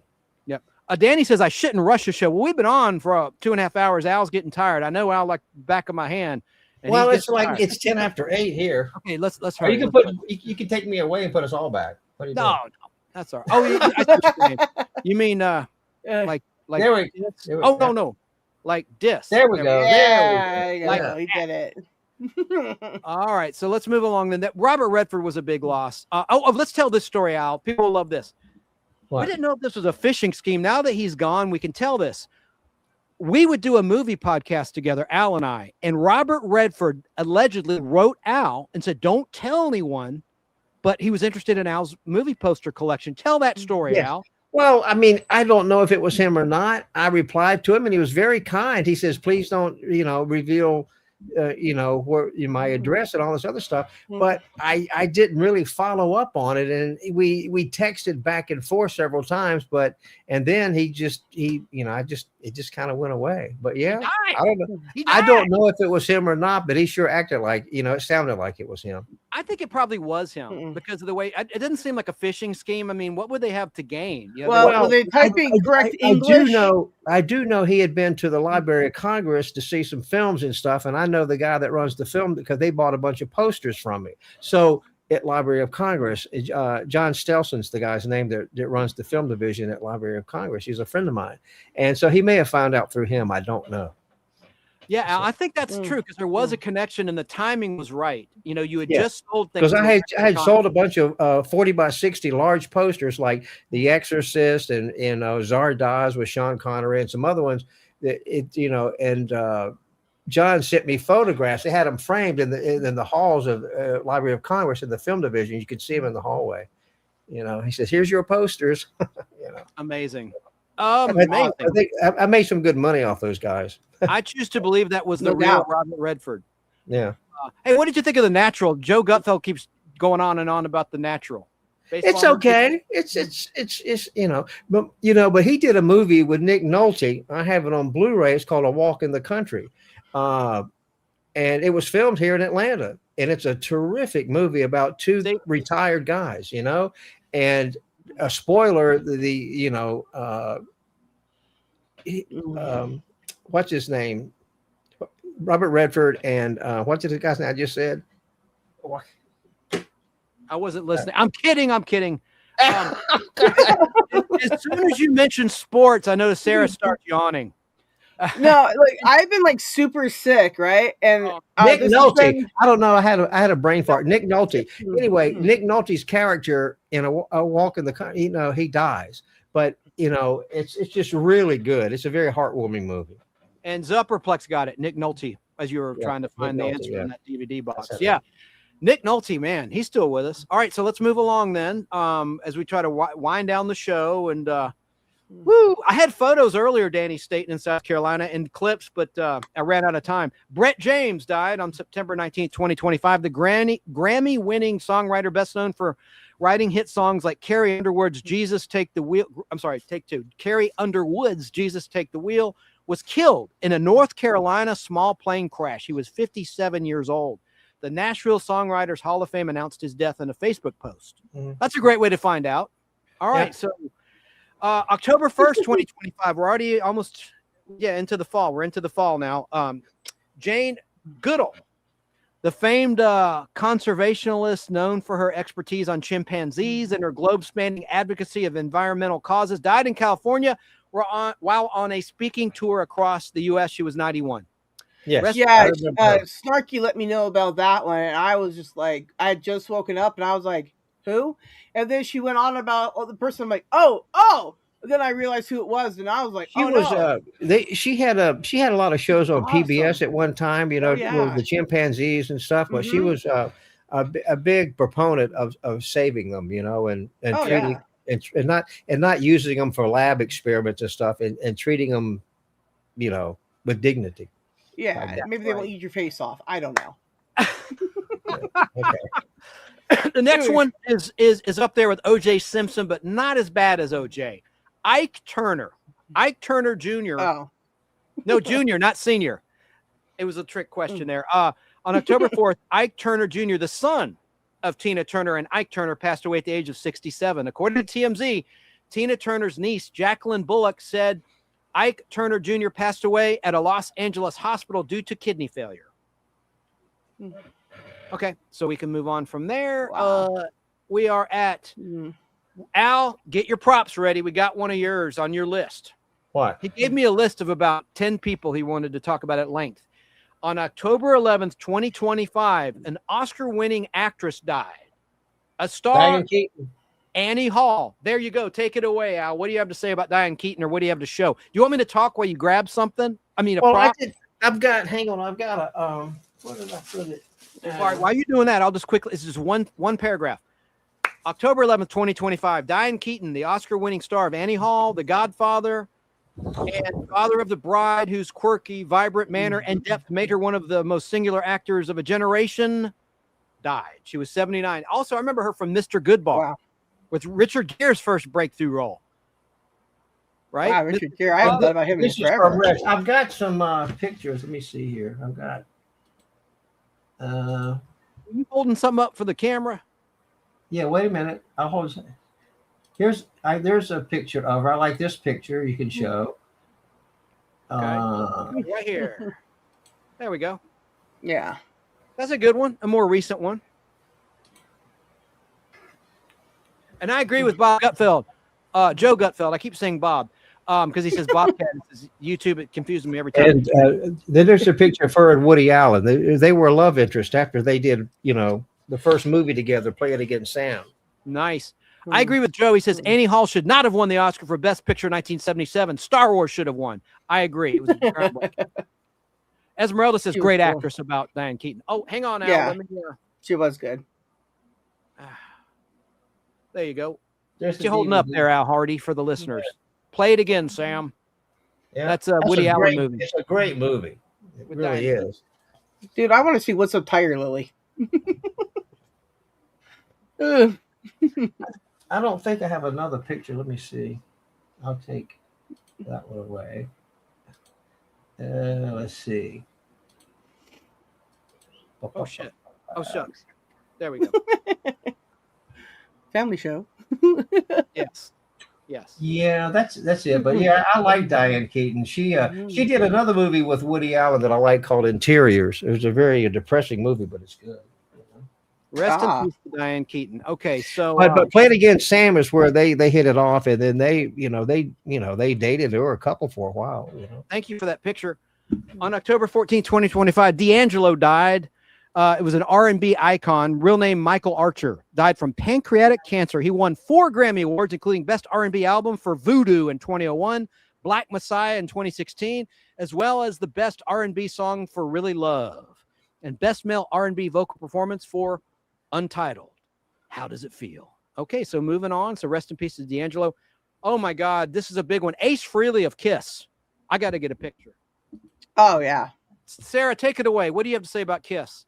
Because I know, Al, do you have much to add about Kiss? Well, at the Kennedy Center honors last week, they were honored, and the three remaining were there, and Peter Criss, Gene Simmons, yeah, and they did a tribute to him, was kind of cool, but it was really, really good.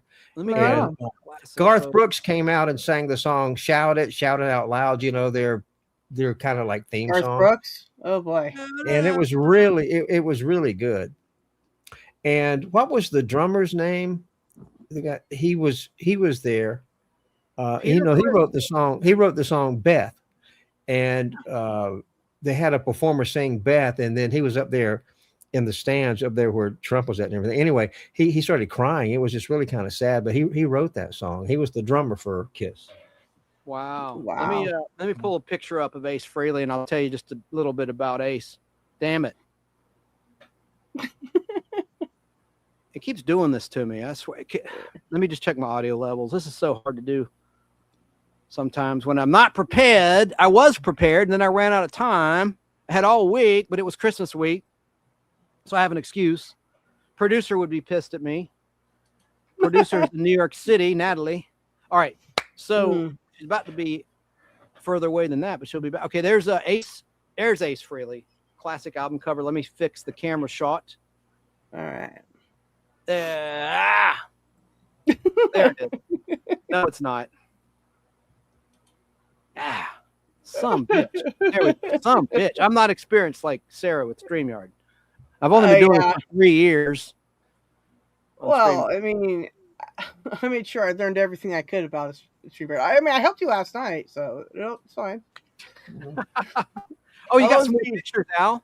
Let's see your check. One's coming up. I got you. Okay, let me move along past Ace. I was going to say about Ace Frehley. October 16th, 2025. Rock and Roll Hall of Famer and lead guitarist for Kiss, Ace Frehley died after suffering a fall in his studio. That's the sad part when it's an accident like that, whether it's a car crash or a plane crash or a fall. That's the saddest, right? His hits included Rock and Roll All Night, of course, Detroit Rock City, which is the flip side of Beth as a 45. I had it as a kid. Love that. I love both those songs.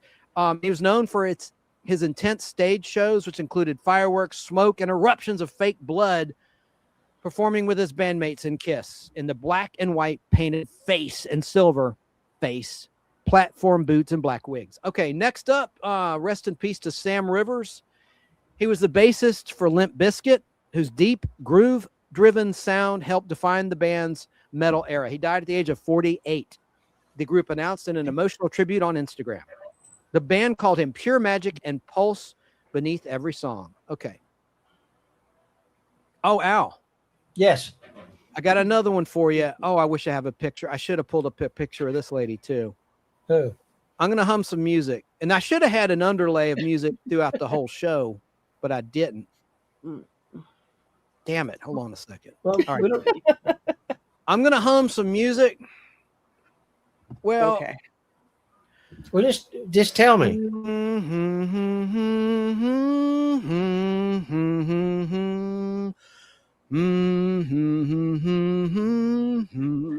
What's that music from? It's incidental music from a TV show you watched when you were younger. It pertains to someone who died at the age of 100 in 2025. All right, Lost in Space. That was not John Williams. That was the other composer in the early Lost in Space. There would be like this music called The Family, the Robbins family. June Lockhart died. Yes. June Lockhart. You know, she made a lot of movies. She made a lot of movies in the 30s and stuff when she was very young. Would you talk to us about Lassie? She starred in Lassie. That was her big starring television role before Lost in Space as Professor. Yeah. I'm sorry, Dr. Maureen Robinson. Go ahead. What do you got to say, Al? But she did a lot of movies way before she started doing television. She did a lot of movies. Let me see if I can find a good picture. Yeah, I got an interesting picture. I hope this will let me load it. God dang. Let's see here. Tell me about her movies. What movies was she in? Oh, I can't remember. They were black and white, made in the 30s. I know that Turner Classic Movies has been running some. Right after she passed away, they had a whole day where they ran some of those early movies she was in. Yeah. Well, okay. June Lockhart. Let me just load this picture up. Damn, this is bad. God dang it. Okay, here we go. June Lockhart, of course, was in Petticoat Junction, by the way, after Lost in Space was canceled. Immediately after Lost in Space was canceled, she starred playing a doctor in Petticoat Junction, the spinoff of the Beverly Hillbillies. Here's a picture of June. Look at her with her hair down. Isn't that neat? You never see her with her hair down. You did in Lost in Space a couple times, and it was quite jarring. Well, in the early TV shows you did. Excuse me, early movies she did. Yeah. There we go. Yeah. So And that she was pretty buxom too. I mean, she had a pretty nice bosom, I would say. Yes. Very But June gifted there. She died on October 25th, 2025 at the age of 100. She's iconic. Best known for roles in Lassie and Lost in Space. And a family spokesperson said Lockhart died of natural causes in her Santa Monica home in California with her daughter, June Elizabeth, and her granddaughter, Christiana, by her side. But no Anne Lockhart. Anne Lockhart starred in Battlestar Galactica midway through its sole real season, 1978-1979 on ABC TV. Wow, that was tough. But she made it to 100, so that's always a good thing. Yeah, Zoper. It was probably mostly the 40s movies, but yeah, she was quite good. The rumor is she was blind in her the last years of her life, which is sad, of course. But rest in peace to June Lockhart. There we go. I finally got it right, and the image is there. All right, so next up, and I know, Al, you've got some goodies coming up here. Let me try to wrap the show. We're trying to hurry along. Let's see. Jack DeJohnette, jazz drummer renowned for his collaboration with Miles Davis on the groundbreaking 1970 Fusion album and his work alongside Keith Jarrett and numerous other jazz legends, died at the age of 83. He's a drummer, died in Kingston, New York, of congestive heart failure, surrounded by his wife, family, close friends, and his assistant. Okay, so, or his assistant told the AP. All right, do you know this one, Donna Jean Goda McKay? No. She was the only female vocalist from the Grateful Dead. She died on November 2nd, 2025, at the age of 78 after a long battle with cancer. But she was not the only sole female singer for the Grateful Dead. But she also sang, not only was she the sole female singer for the Grateful Dead, but she also sang backup vocals for other wildly popular artists such as Elvis Presley and Cher. Wow, Cher. You don't like Cher, do you? No, it's not that. It's just she's okay. Look, I mean, do you believe in life after love? I mean, come on, that's hilarious. Like, it's just. Got another one for you that has to do with the Alice television show and the movie. We talked about Polly Holiday, who played Flo on the television version of Alice. Kiss my grits. Diane Ladd played Flo in the movie Alice Doesn't Live Here Anymore, which the TV show was based upon. And it was directed by Mr. Martin Scorsese. But Diane Ladd was once married to Bruce Dern, and she's the mother of who, Al? Laura Dern. That's right, Laura Dern. And Diane Ladd died on November 3rd, 2025. She was a 3-time Academy Award nominee. Whose roles ranged from the brash waitress in Alice Doesn't Live Here Anymore, I just said that, to the protective mother in Wild at Heart. And she died at the age of 89. And Ladd's death was announced by her daughter, Laura Dern, who issued a statement saying her mother and occasional co-star had died at her home in Ojai, California, with Laura Dern at her side. Dern, who called Ladd her amazing hero and profound gift of a mother, did not immediately cite a cause of death. Okay. That's terrible. This guy I did not care for, Dick Cheney, former vice president. He died on November 4th, 2025. The movie was really good. Did you see the movie, Cheney, Al and Sarah? I didn't see that. I heard it was really good. Well, no, I mean, I don't like the guy, so I wouldn't go out of my way to go see a thing about him. I didn't care for Cheney at all. But who played Dick Cheney? I don't know. Oh. Christian Bale, wasn't it? Yes. Oh. He put on a lot of weight for that. Yeah, and Dick Cheney shot his friend in the face. I mean, Christian Bale, you know, he's a method actor. He really gets into his roles. Dick Cheney really lived up to his first name, in my opinion. He was a dick. Like he is a hunting accident. How did you mistake your friend's face? I'll never understand that. Look, I've never mistakenly ever like hit my friend in the face or anything. I've known this their face the whole time. It's crazy. So Dick Cheney, I did not really think much of him. He was 84 years of age when he died on November 4th, 2025. All right, so Jimmy Cliff, he died November 24th, 2025. He was the trailblazing Jamaican singer who helped popularize reggae. He died after having a 60-year career. He was 81 years of age when he died. Jimmy Cliff. November 29th, 2025, a 26-year-old rapper, Poor Stacy, died. The entertainer was known for combining various musical genres like emo, rap, punk, rock, and punk rap. He was also featured on the Grammy-nominated soundtrack for Bill and Ted Face the Music in 2020. Rest in peace. Oh, cool. Another one, Kerry Tagawa, well known for his roles in Mortal Kombat and the TV series The Man in the High Castle, died at the age of 75. That guy's awesome. Yeah. Raul Milo died on December 9th, 2025. He's the frontman of the Grammy-winning band The Mavericks. He died at the age of 60. Loved ones praised his musical legacy and passion, calling him a force of human nature. Malo had openly documented a battle with colon cancer and another disease which forced tour cancellations as he sought treatment. Rest in peace, Raul. All right. Sophie Kinsella died December 10th, 2025. She's the author, well known for Confessions of a Shopaholic. She was 55 years of age. Let's move on. Rest in peace to you, ma'am.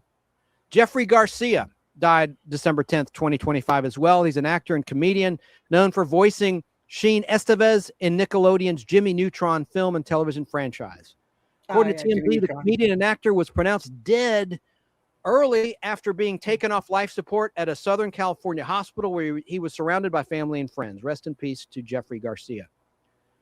December 11th, 2025, Wayne Alton Davis died, an actress who played a variety of television roles, including in The Marvelous Ms. Maisel. She was 60 years old. Davis was hit and killed by a car in New York City on Monday, December 11th, 2025, while crossing the street at the intersection of West 53rd Street and Broadway. Al, are you still there? I'm here. Peter Green died on December 12th, 2025. Actor known for his villainous roles in Pulp Fiction and The Mask, starring Jim Carrey. He died at the age of 60. He was found dead inside his apartment in New York City. Yeah, that guy was like in a lot of things too. He was pretty cool. Got to talk about this. Oh my God. December 14th, 2025. Oh, the horror. This was a murder. Yeah. A murder. Who do you think we're talking about, Al? When was this? Rob Reiner. Oh, yeah. Thank you, Sarah. Rob Reiner. What do you got to say about that, guys and girls? No, I mean, of course, you know, everybody knows him from Meathead, from All in the Family, but you know, he turned out to be, he made some really good movies. I mean, he was a talented director. I didn't agree with some of his political beliefs, but he was a brilliant director. You know, The Princess Bride, A Few Good Men. I mean, you know, good movie. He was very talented. Did you know he gave his son Nick $10,000 a month as an allowance? Yep, wow. $10,000 a month. I was on the street most of the time. How does that work out? I don't know, but he gave him $10,000 a month. Well, wow. It's really sad. He was, and it's real sad. I mean, but his son Nick had battled mental illness for a long time. I mean, and plus his mom, he killed both his parents. Yeah, yes, it was horrible. But he, you know, it's just you had to know. Well, see, they had gone to a party with Conan O'Brien. They went to a Christmas party.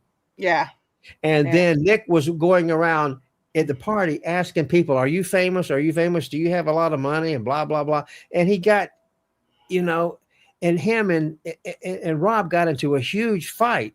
And the other people at the party wanted to call 911, but Conan says, "No, don't call 911. They'll work it out." And blah blah. If they had called 911, they probably could have calmed things down, but they didn't. And or it could have escalated that night. So it happened later that night. You know, it was, you know, Rob Reiner and his wife were asleep. And he went in and killed them. That's sad. Yeah. It's sad. But yeah, he was talented. He, you know. And that's why I just have birds. Okay. I liked his movies a lot. There were some I thought were a tad overrated. I mean, it's probably too soon to say this, but Princess Bride is a good movie, but I don't think it's as great as people make out. It is that great, Chance. I'm sorry you don't feel that way, but it's a great movie. No, Princess Bride is a brilliant movie. Oh, it's awesome. I know I'm in the minority with that opinion. Jim agrees with you on that too, and I'm like, what? How? It's such a good movie, but it's one of those movies that whenever I go sick, I would put on because it was about a kid being read to by Peter Falk, which is amazing, Yeah. right? Being sick, so it was really relatable as a kid. Like when I go to the dentist would put that on for me every time. So for me, it's a very integral part of my growing up. That movie. Spinal Tap. Did you guys like that one? No, I did not like Spinal Tap. I didn't either. It just wasn't my cup of tea. I just didn't care for it. But a lot of people loved it. The movies and I he, did. he did Spinal Tap too. They did a sequel where the characters who was in Spinal Tap, they had all aged, and but he did a Spinal Tap too. It was in the theaters. It was in the theaters, for a short period of time. Heather Olivia died in 2023, but thank you, ma'am. She's been gone. I loved her. Well, yeah. I mean, the movies I did like, I like Stand By Me. Stand By Me was very good. That's a great movie too. Oh yeah. Oh man. I know everyone in chat, a lot of people are saying I love Spinal Tap. Sally Girl 69 said Spinal Tap. Zopperplex said I love This Is Spinal Tap. That's When Harry Met Sally. When Harry Met Sally, yeah, that was a good one. It is very sad. And I'm not making a joke, but it's ironic. Nick, his son was named Nick, and Nick nicked him right in the throat. Terrible. Yes. It's like irony. Meathead got meat hooked, right? It's You're right. Danny says he hated Misery. I didn't care for Misery either. I just didn't like that movie. Oh. It's disturbing to watch, but that's by design. That's why it's a good film, because it affects you the way it's intended to. That's true. That's true. I mean, it was very good. I mean, well done, but it wasn't one of my favorites. One of the first things I saw Rob Reiner in was in the Beverly Hillbillies. Who played a hippie in one of the Color episodes. And of course, he lived in the shadow of Carl Reiner, his dad. His dad was immensely funny as well, as everybody knows. I loved his dad in It's a Mad, Mad, Mad, Mad World. Oh, that movie is Ellis Ho, God rest his soul. You love that movie. That's a great movie. That's a great movie. Look at Esmeralda didn't care for Spinal Tap either. Look at that. Buddy Hackett was in it, right? Buddy Hackett was in Mad Mad. Mickey Rooney, it's just it's a fun movie. It really is. I could watch it all every once in a while. I'll pull it out and watch it. It's like Irwin Allen could have directed it. Irwin Allen would have a big cast like that movie did.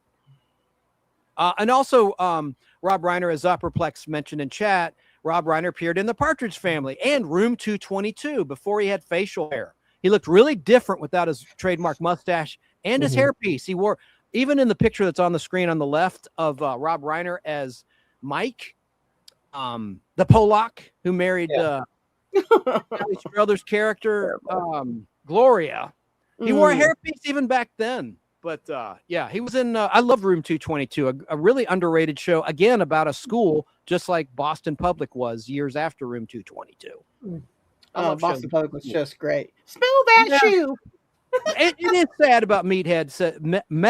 How do you say that person in chat? I put it on the screen, Sarah. I don't know. I can't read. I forgot. You have trouble reading. Sorry. No, what does that say? Method Main. Method Main, like a mane on a horse. Okay, Method Main says Meathead. I agree, and I'm serious. I'm not making light of this. Meathead got meat hooked by his son. It's sick and disgusting. Oh, we got another didn't care for Spinal Tap from Billy. I shouldn't care for that movie at all. Okay, I've never seen it, so it's just so hokey. You're not missing much.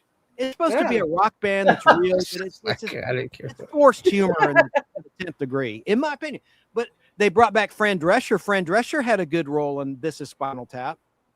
Yeah, I don't like her. Ugh. I know you don't. I like Fran. She's awful. Their voice is Danny says he saw Rob Reiner in an Odd Couple episode yesterday with Rob as a hippie having girl troubles with Penny Marshall. Yeah, Penny Marshall, who was his ex-wife, of course, long before Penny Marshall was on the Odd Couple, long before Laverne and Shirley.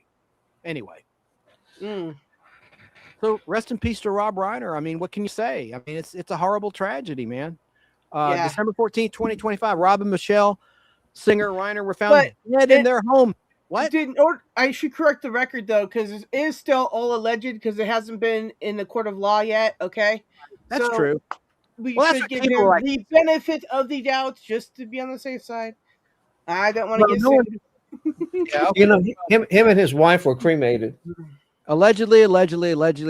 But Rob and Michelle Singer Reiner were found dead in their home in Los Angeles, and investigators believe they suffered stab wounds, and a law enforcement official said their younger son, Nick Reiner, was taken into police custody. That's a fact. So allegedly, my ass, it's going to go to court. By the time you hear this, it's going to be Well, he's gonna plead insane. They'll either put him in a mental institution or he'll be a roommate with the Menendez brothers, right? Yeah. So wasn't that the guys that killed their parents, the Menendezes? yes. Yeah. Yeah. That was like 25, 30 years ago. Yeah, there's a basketball card with them in the background. It's worth lots of money. Some player that nobody knows about either, but they're in the background. Yeah, courtside with their daddy's money. Yeah. Yeah. So rest in peace to Carl Carlton. He died December 14, 2025, best known for his smash hit, She's a Bad Mama Jamma. He died at the age of 72. The heartbreaking news was confirmed by his son, Carlton Hudgens II, who announced you can take Rob Reiner off the screen. Who announced his father's passing on Facebook. All right, I'll take that off the screen. Okay.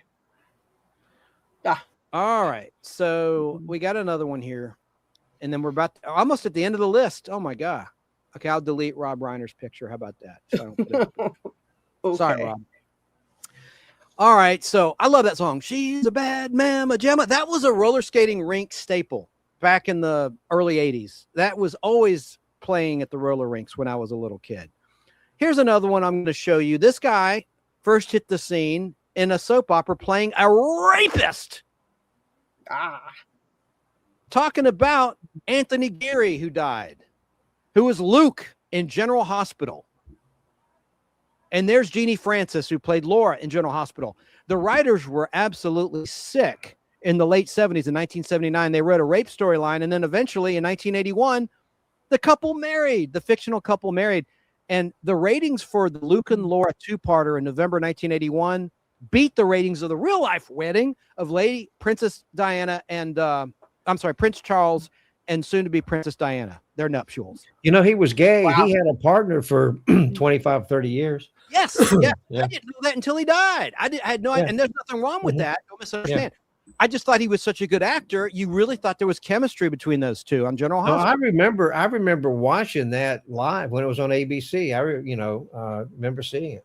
November 1981. Exactly, my friend. Exactly. So he died December 14th, 2025, best known as his role as Luke Spencer on General Hospital. He died at the age of 78. According to TV Insider, Anthony Geary died due to complications following a planned operation a few days prior. Now, wasn't he living in Australia?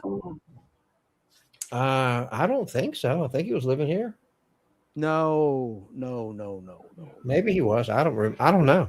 Someone look that up for me. Hang on. Australia is fictional. We're almost done with the show, so let me look it up.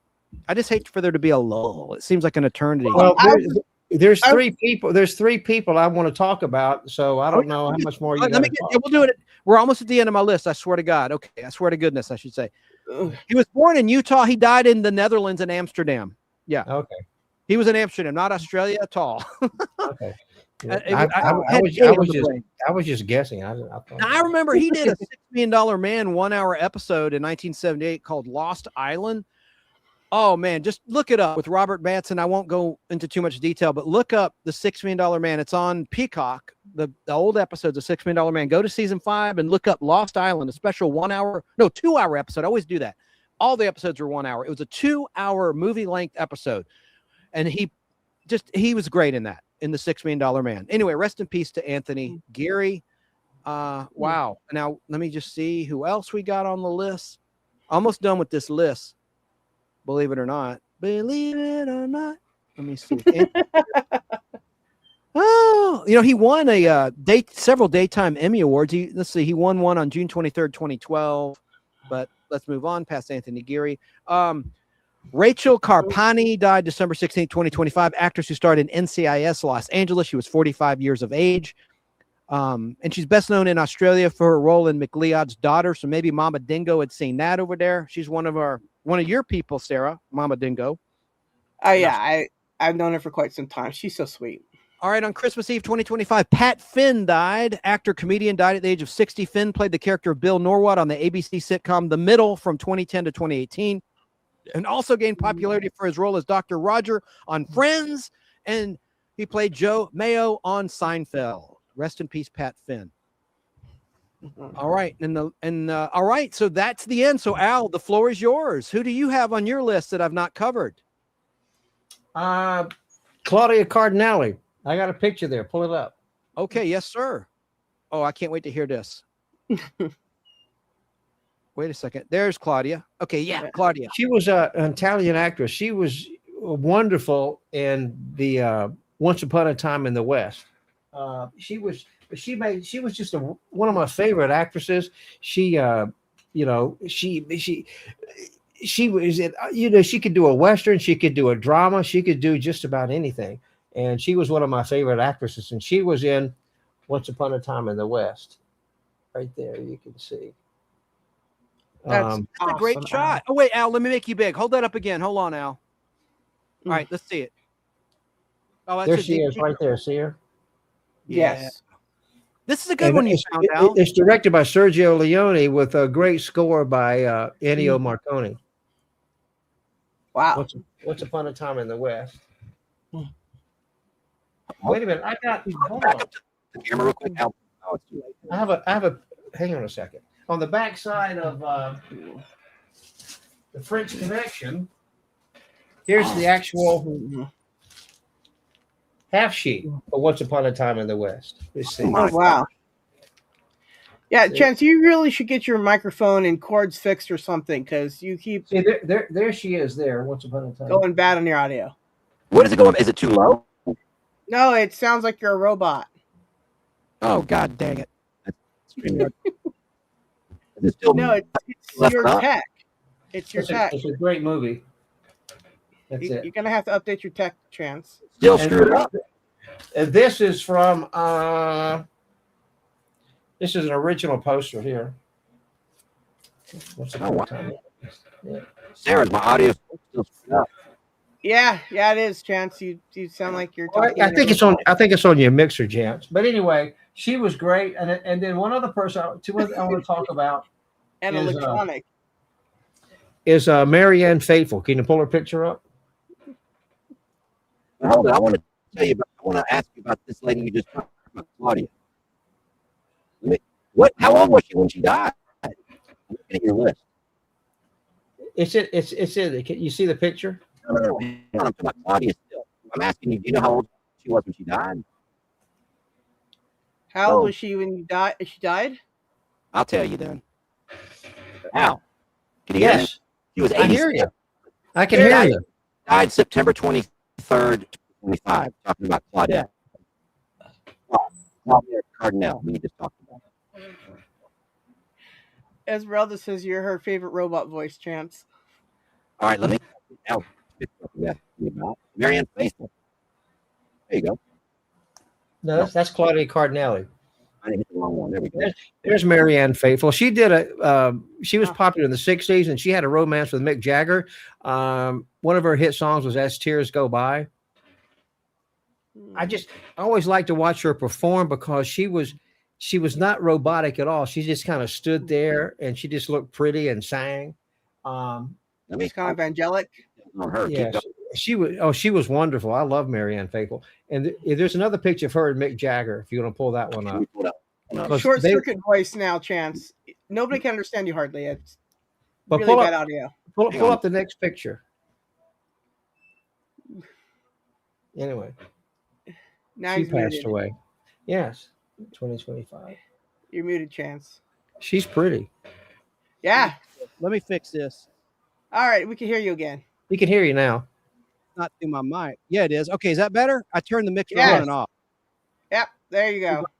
So Al, now you were talking about Marianne Faithfull, so I have some information.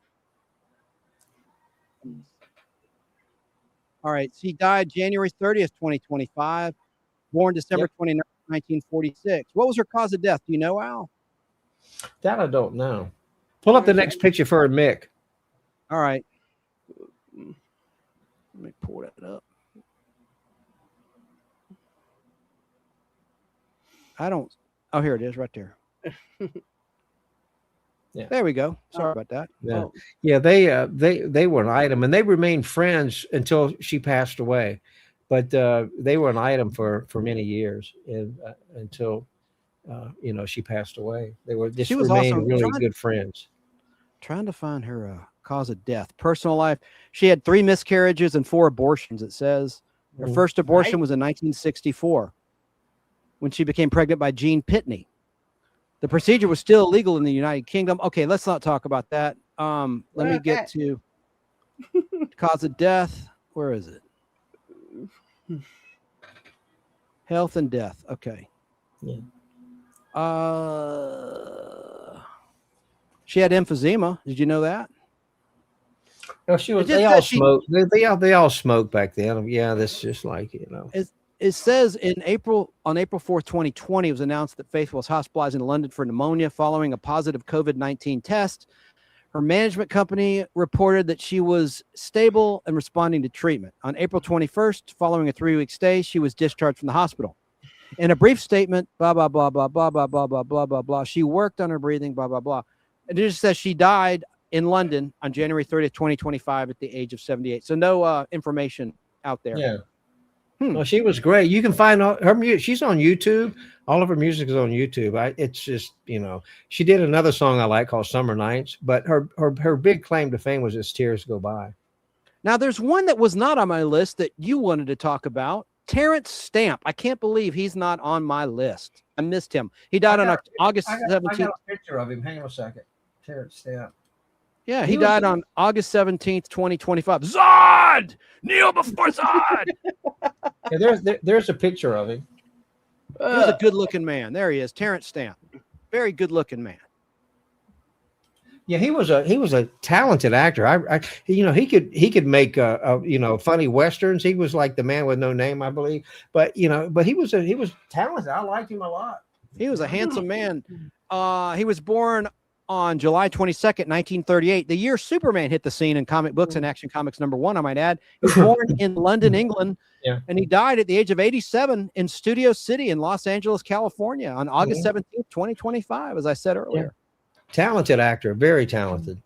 He never had kids. He had a spouse from 2002 to 2008, Elizabeth O'Rourke, and he had a relative, Chris Stamp, his brother, and that's it. Yeah.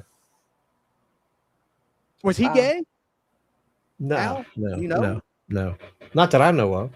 Well, Terrence Stamp was a good one. And, of course, I know him as General Zod in Superman, the movie, and Superman 2. Yeah.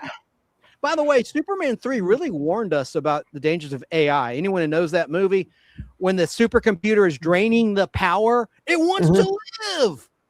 I'm telling you, man, between Battlestar Galactica's Cylons, the rise of the Cylons, and Superman 3, I think Superman 3 is going to go down as a very prophetic, prolific movie at the end of the day. It's been panned for years, but that whole subplot about the supercomputer that Richard Pryor's character Gus Gorman created, how it sucks the power out of the power lines and shuts down the power in major cities like New York to live, I think that unfortunately might come true. Am I crazy? That remains to be seen. Look, dude, I work with AI stuff all the time, and it can't get anything right. So I think we're okay. There'll be many years we'll all be dead before it has a problem. So I don't worry. Was he in Star Wars? Joe said he was in Star Wars. No.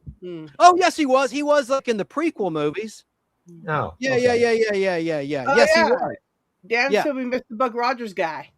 Oh, I know I didn't because I have that on my list. You're a good one, but I wanted Al to say his. Here's the list Al sent me. Terrence Stamp, we just did that. David Lynch did that. Claudia Cardinale just did that. Richard Chamberlain did that. Marianne Faithfull just did that. Brian Wilson did it. Diane Keaton, check. Robert Redford, check. Robert Benton. Roberton Benton. Robert Benton. He was a director. He directed, Kramer versus Kramer. He directed one of my favorite movies called Bad Company. I got his picture there. Let me pull that up. The picture of Robert Benton. There it is. Robert Benton. Okay, go. He was a terrific director. Like I said, he did Kramer versus Kramer and a movie called Bad Company. He was Places in the Heart. He directed that, which is one of my favorite movies with Sally Field. Brilliant. He was good. He was born September 29th, 1932 in Dallas, Texas. He died May 11th, 2025 at the age of 92 in New York City, New York. Yeah, and I really liked Kramer versus Kramer. And a little quick story, you know who was supposed to play Meryl Streep's character in that movie, who was picked by Mr. Benton?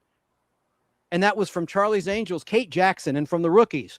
She could not do the film because of her contract with Charlie's Angels, so she quit the show. She was so pissed off that she couldn't do Kramer versus Kramer, and Meryl Streep got the iconic role. Everything happened for a reason. Well, Meryl Streep played the perfect bitch. I mean, she was, but she is the Betty Davis of today. You know, she's a great actress. Zyberplex says, I'm surprised Nostalgic hasn't mentioned any nude scenes by actresses yet. Okay, well, I'm going to get to Mr. Gerard in just a minute, but there's another one you forgot, Al. Bjorn Anderson. Okay, I've got his picture here. People, I'll show, probably don't know who he is. Well, I'll look him up while you're getting the picture. I'll find it. Here's a before and when he got older.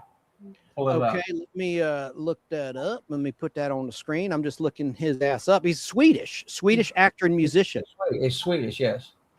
He died October 25th, 2025. Let me just see. I had good sources too. I can't believe I didn't see that. All right, here's Bjorn. Everybody is watching. There he is.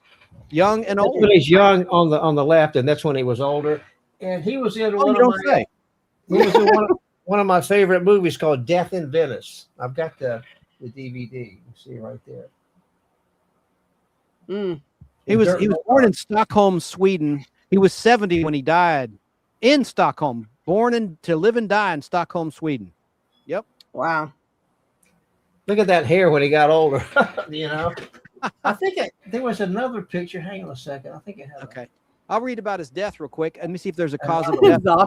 He died sadly of cancer in the hospital in Stockholm, Sweden on October 25th, 2025 at the age of 70. Yeah. Yeah, that's the only picture. That's the only one I pulled. Yeah, that's him. Okay, I just want to make sure we cover everybody that you wanted to talk about here. Now that we're at the end of the show. I said, a lot of people. He didn't make a whole lot of movies, but this, Death in Venice was one of his first movies, and he became a pretty big star after that for a while. Yeah.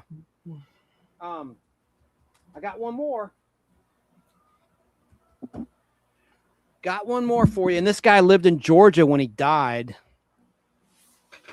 Let me just pull up his information. This guy died December 26, 2025. Wow. He was about to turn 83 in just a couple of weeks when he passed away. Who do you think I'm talking about? Oh, and Joe says that looks like the Unabomber to your picture there. Hang on. That's a pretty good one there. That's a pretty good one there. No, Jean Marsh. Yeah, Jean Marsh died. I like Jean Marsh. I'm going to get her picture. That's. Thank you for mentioning that. Do you know who Jean Marsh was, Al? If I see his picture, I might know, but not right on. Sara knows. Sara knows. May not realize it, but I need to see. Well, she was. Are you familiar with the classic Twilight Zone? Did you watch that with your dad before he passed away, Sara? Well, yeah, I watched growing up. Yeah, I've seen like every episode of Twilight Zone, of course. I mean, who do you think I am? Well, Jean Marsh was in the very first episode filmed after the pilot, not in aired order, but in production order. She played a robot in The Lonely opposite Jack Warden. That's one of her roles. She was also in Jerry Anderson's UFO, among many other better known roles. And she was on The Tonight Show with Johnny Carson. For a long time, she was a regular co-host. I'm finding a picture right now. I have a great picture I want to show you of Jean Marsh. She died at the age of 90. Wow. Thank you so much, Zopperplex, for mentioning Jean Marsh. I would have kicked myself had I not covered her death. All right, I got the picture right here. You guys will know who she is, but she was in the first episode that introduced the character of Paul Foster and Jerry Anderson's UFO. I know her from that. I know her from Twilight Zone because I'm a sci-fi geek. But all right, here comes the photo. I'm uploading it. Where's the picture? It's coming right now. Jean Marsh. It's uploading. Yeah. Hang on, it's coming. It's loading. There's Jean Marsh. Jean Marsh. Ah, yes. I know her. I recognize her. I'll tell you a little bit about Jean. Thank you again, Zopperplex. That was a really good catch there. Okay, she's born July 1st, 1934, and she died April 13th, 2025 in London, England. Let me see. I'm curious if she ever had kids. Let me just look here. She had she was married to one of the Doctor Who doctors from 1955 to 1960 when they divorced, John Pertwee from Doctor Who. She was married to him. She died at the age of 90. Yeah, so she did so much work. She was a great actor, really good. Her first credited role, it's uncredited. She was a dancer. Okay, it doesn't matter. Let me just look for a credited role. Dancer in Sally's Dream. She played a dancer a lot. Anyway, well, that's Jean Marsh. So rest in peace, Jean Marsh. But 90 is a nice long life. Did a lot of work on the BBC over in England. All right, so you do recognize that face. My God, she was in The Walton. She was in 9 to 5, the TV show based on the movie Trapper John M.D. She did a lot of television work here when she moved. She was in Doctor Who in 1989 in several episodes, playing 3 different characters. All right, I don't want to go on and on about Jean Marsh, but rest in peace to Jean Marsh. Definitely. And now the last one I was going to talk. Oh, you put this picture up of us, Al. Yeah. This was at Superman. It's not showing up at my end. Hang on a sec. You should probably pick up. There we go. There you go. That's us at the screening of Superman by James Gunn. Yes. Yeah. In July. We're not dead. Neither one. Yeah, we're not dead. But there's a picture that Al put up. We're not dead yet. Yeah. Not dead yet. So the final one, I saved one of the best for last, just for a Gen X perspective, I guess. This guy. Welcome, Brooke. Welcome to Heaven's Gates, Brooke. Gil Gerard.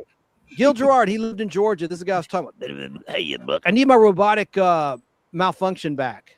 No, you don't. But, there he is, and I thought I'd pulled up some info on him. Talk about Gil. Let me show you another picture. I loved this show when I was a kid. He was awesome. He was just that's cool. You've seen it. I didn't know you'd seen it before. Hey, Chance, how old was he when he passed? I just said he was just shy of his 83rd birthday. He was 82. Okay, I didn't hear that. But I'll tell you some more information. That'll be the last one we cover, unless someone in the chat has someone that I forgot to say. And we've been going in chronological order. Anyone who tuned in late from January 2025, starting with one of the Osmonds. Well, you didn't mention Roberta Flack. She did that song "Killing Me Softly with a Song." Oh, and she did "Whenever I Saw Your Face." That was she did great songs. Let's talk about her. Well, no, Gil. Let me just do Gil, then we'll get back to Roberta Flack. That's a good one, Al. Yeah. He was born in Little Rock, Arkansas, on January 23rd, 1943. He died in Georgia, the state that we're in currently. And he's best known for playing Buck Rogers and Buck Rogers in the 25th Century. Let's see.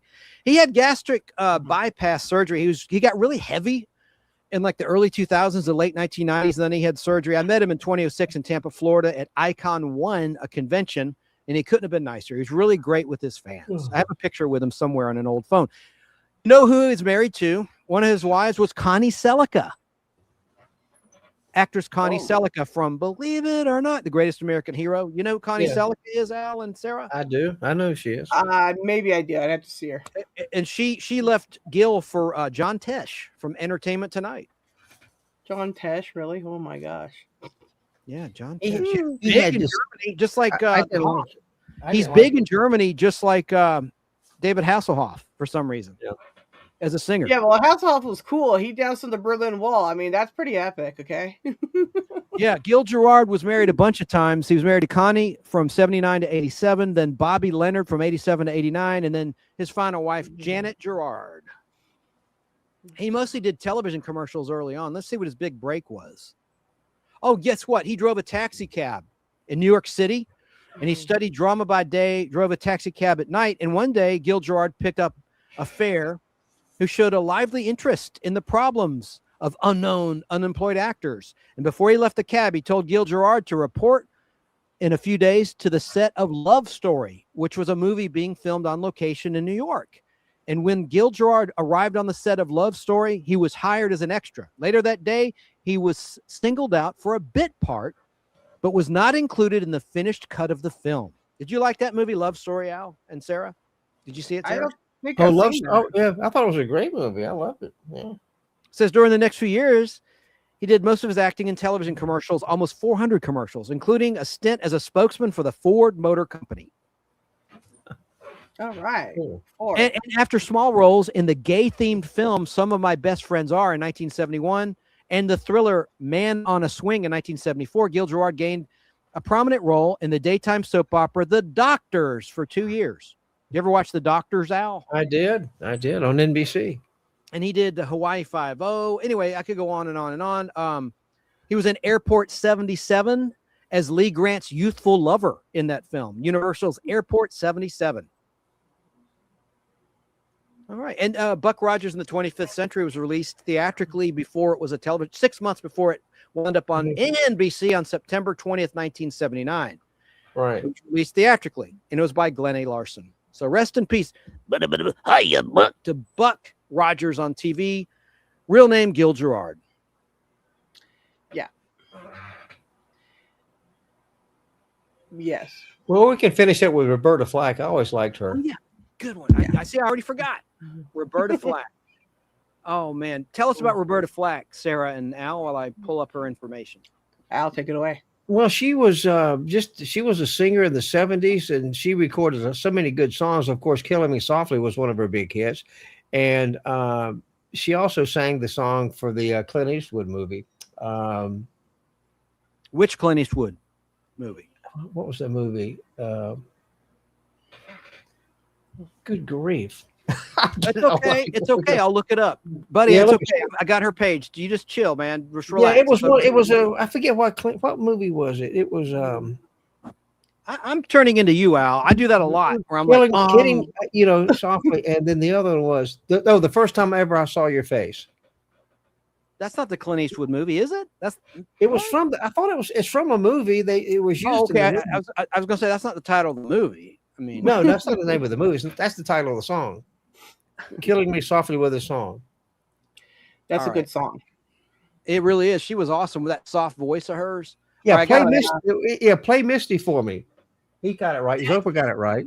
Play Misty for me. Yeah, it's Stop Clint, it, Eastwood, Clint Eastwood movie. Yeah. Yeah, Roberta Flack was born on February 10th, 1937. She died on February 24th, 2025. I'll be damned. My list sucked, man. I left out some big heavy hitters. Yeah. She was big. Well, you said at the beginning of the show you couldn't say them all anyway. We couldn't get them all anyway, but she was It was big. a brutal year. 2025 was a brutal year for pop culture losses. It really was. Yeah. Oh my God. Okay, I got a picture of Roberta for everybody. Nice picture of her right there. Roberta Flack. She was great. I love Roberta Flack. Yeah. Me too. Oh, let's see. She was great voice. She's from North Carolina, your home state, Al. She was born in Yeah. Black Mountain, North Carolina. Where's that? Do you know where Black Mountain is? It's Al? up near Asheville, I think. Okay, and she was born as Roberta Cleopatra Flack. And let's see, she was married to Steve Novose from 66 to 72. And that's it. So she was divorced in 72 and never remarried. And they divorced, so he didn't die or anything. Let me see what the cause of death was. It could have just been old age, but let's see. Yeah. I think it was 100% death. I think everybody died from death. It's true. Yes, yes, it is. Oh, cardiac arrest. She died of cardiac arrest on February 24th, 2025. On her way to a hospital in Manhattan, New York. She was 88 when she expired. Oh, wow. Terrible. Oh, my God. Let me just I don't look know. at The first time ever I saw your face, I had that song on my jukebox, but that's just a great song. Oh, she had Jukebox? so That's many great awesome. songs. Yeah. First time ever, Killing Me Softly with his song. You mentioned that. Feel Like Making Love. Yep. Which was That done was by a- Bad Company. I love the Bad Company version of that. It might not be the same version. I'm trying not to the think. same- it's not the same song. title, but yeah, it's not. It's not the same tempo at all, and the same same different lyrics. The Closer I Get to You, remember that? Where is Yes. the Where is the love? I'm not Yeah. gonna try to sing. I'm off key, but yeah, Where is the love? That's a great one. Oh my God! Tonight I Celebrate My Love. What a great duet that was. Oh, She had a string of hits. I mean, they were good. oh my God! What a beautiful lady. Yeah. Holy shit! Oh, sorry, family show. That is a tough loss when you see that beautiful face. Yeah. Oh my God. For real. And It was, but you she kept dropping off the every time squares. when I saw her on television she seemed like the nicest person. I've never met her, of course, but she seemed like she would be just the nicest person to be around. Yeah. Yeah, it seemed like a gem. I did talk about yeah, I think we talked about we didn't. The Wire actor Mickey Lee, James Ransone, the Wire actor Mickey Lee from Big Brother. I don't really count reality shows, no offense. I don't remember that. From Duck Dynasty. So and what's her face from the cooking show died at 55 with the weird hair. Yeah, well, she's cool though. Yeah, she was epic. So there are exceptions to the no reality show rule. Wow. All right. Well, I want to give a couple shout outs. Shout out to Mikey. I don't know what happened to Mikey. Mikey was supposed to be here, but you know what? We probably would have been going 6 hours had he been here. We've gone 3.5. Yeah, he does like to chat a lot. We love him. We're not knocking him behind his back. Oh, That's no. cowardly. Mikey's a sweetheart. Yeah, but he does like to talk. Yeah, no doubt. So I want to also say thanks to producer Natalie. She was not here. She's in New York City with her best friend, and she sent me a couple shots from New York, and she's on her way to Thailand right now to visit her mother. Oh, wow. That's awesome. Yeah, and she's taking her mom on a safari in South Africa. She's going to Japan. She's going to be back in a few weeks, but yeah, she's doing a lot of traveling right now. And cool. I'm excited because I'm going to be working on something I can't talk about, a movie for multiple days. It's going to be really cool. I got these cool costumes, 4 costumes. Can't All wait. right. I can't wait to get my pictures. Pictures? Yes, you send me all your food pictures and whatever else. I quit doing that because I thought it was kind of lame. If you want me to keep I sending like them, it. I keep telling you stopped I doing like that. it. No, I like it. If anyone in the business, like production companies, I don't send any confidential shit. All I take pictures of is food. That's it for Sara. I love seeing his food that he gets to eat. Yes. I always think the craft tables are just as important as anything else because you got to feed the crew and actors. But Natalie did want me to wish the audience of the Nostalgic Pod Blast and your audience, Sara, and yours, Al, a very happy new year. This is producer Natalie in an approved picture. And here's Natalie. Here's Natalie in New York City with her best friend from the other day. Oh, let me change the shots. The camera angle, rather. Okay. What? No, I messed up again. There. Nope. There we go. So Natalie wishes everyone, hope you had a great Christmas and a very, very happy New Year. And she sent me some cool pictures from New York. I thought I pulled it up. Oh, I didn't. I got to convert them. Hang on. Let me. I do want to show some cool shots she sent from New York just a moment ago while I was live. Let me find. I got to convert them to a damn JPEG because they're from a phone. Inside baseball, as Sara knows, and anyone that uses StreamYard like Al knows, for some reason, pictures from a phone, you have to convert them to a JPEG, right? Yes. It's ridiculous. I maybe because you guys both have Apple phones, so I don't have to do that. I don't have to do that with my phone. It's an Android. I'd never heard of that. It's so annoying. It Well, automatically. but photos on my phone, on your phone, you can just transfer over to your computer easy. Yeah. I do it all the time. Well, I take all my stuff off my phone and put it up on the StreamYard. I don't really use my computer because it's not that great. Yeah. But I don't have those issues because I have Android. See, Android is a superior product. The only other phone I've had other than an iPhone was a BlackBerry, and I went from that to an iPhone, and I've never had nothing but an iPhone since. Oh, You never had anything but an iPhone. I'll be doggone. I don't. It's just what works for me. I Here guess. come the pictures. It'll be worth the wait. Awesome. She sent some lovely shots from New York. It's been snowing up there, as Al, you mentioned before the show began backstage. It's been, or on the phone, I can't remember, but you were telling me how it's been really they had snowy a in New York storm City. up there. Yeah. Yeah. Okay, hang on. They're We all got some crazy weather out here. And it's 75 in Atlanta today. Yeah. I loved it. I wanted to get on my mountain bike. I did yesterday. I got some exercise in and I hit the gym, but I wanted to today, but I had to do show prep for the pod blast. Okay, here come the pictures. Woo! I think the Rob Reiner case is the weirdest death of 2025, the weirdest and most tragic celebrity I'm death. going to be interested Well, in I don't think it's it's weird. I just think it's very sad. I think it's weird and sad. I mean, anytime you have like a child doing that to both parents. What were you saying, Sara? The trial? Is that what you're gonna say? What were you, I didn't mean to interrupt. Yes, I'm looking forward to hearing about the trial and what comes out in the trial and stuff because It's just, I mean, that's really if he did the thing, it's really extreme to do that, right? So, what are all the things Yeah. that led up to it and all that? It's going to be Drugs. interesting to find out because right now all we can do is really speculate, and that's really kind of not fair either. So, Drugs. It's going to be, yeah, it's a mess. It's a definite mess. Well, they there. got that trial coming up, and Luigi, remember him? He shot the guy from United Healthcare. Now they're already the expert lawyers are already coming up with the defense for him. Yeah. I don't know if it's going to be an insanity defense, but like you said, Sarah, the trial will be interesting if there'll be cameras in the court for the Robert I Anderson. hope they put cameras in there for both of them. They don't have a death penalty in California, but in extreme cases, I think they might. Well, I mean, we do still have it. It's just nobody enforces it anymore. So, right, as far as I know. Yeah, that goes back to the. Well, how come the Manson clan never? How come Manson was never put to put to death? I don't know. I think a lot of people they considered him insane. It could be. Yeah. I know one of his lackeys, one of the chicks, they got out, and I don't know whatever happened to them. It was one of the younger ones that got arrested with them. I forget her name, but I wonder what happened to her too. No. There better be cameras in the courtroom because I'm a voyeur. No, it would be interesting to see. It'll be interesting to see what happens. Yeah, well, I think they will put cameras in there because it's such a high profile case. Yeah. Oh yeah. Then they're gonna have every documentary about it. It's gonna be yay! It'll never stop. Okay, I have the pictures from Natalie's New York City trip. She's probably on a plane right now going to Thailand. These are all right. She said it was okay to show these. Oh, let me reduce our camera shot. Why can't I ever do this right? I think snow is very pretty as long as it's somewhere else. Yeah, we've had some hardcore weather out here. Look at that beautiful shot. Oh, that's gorgeous. Hudson, are you there, Joe Gutfeld?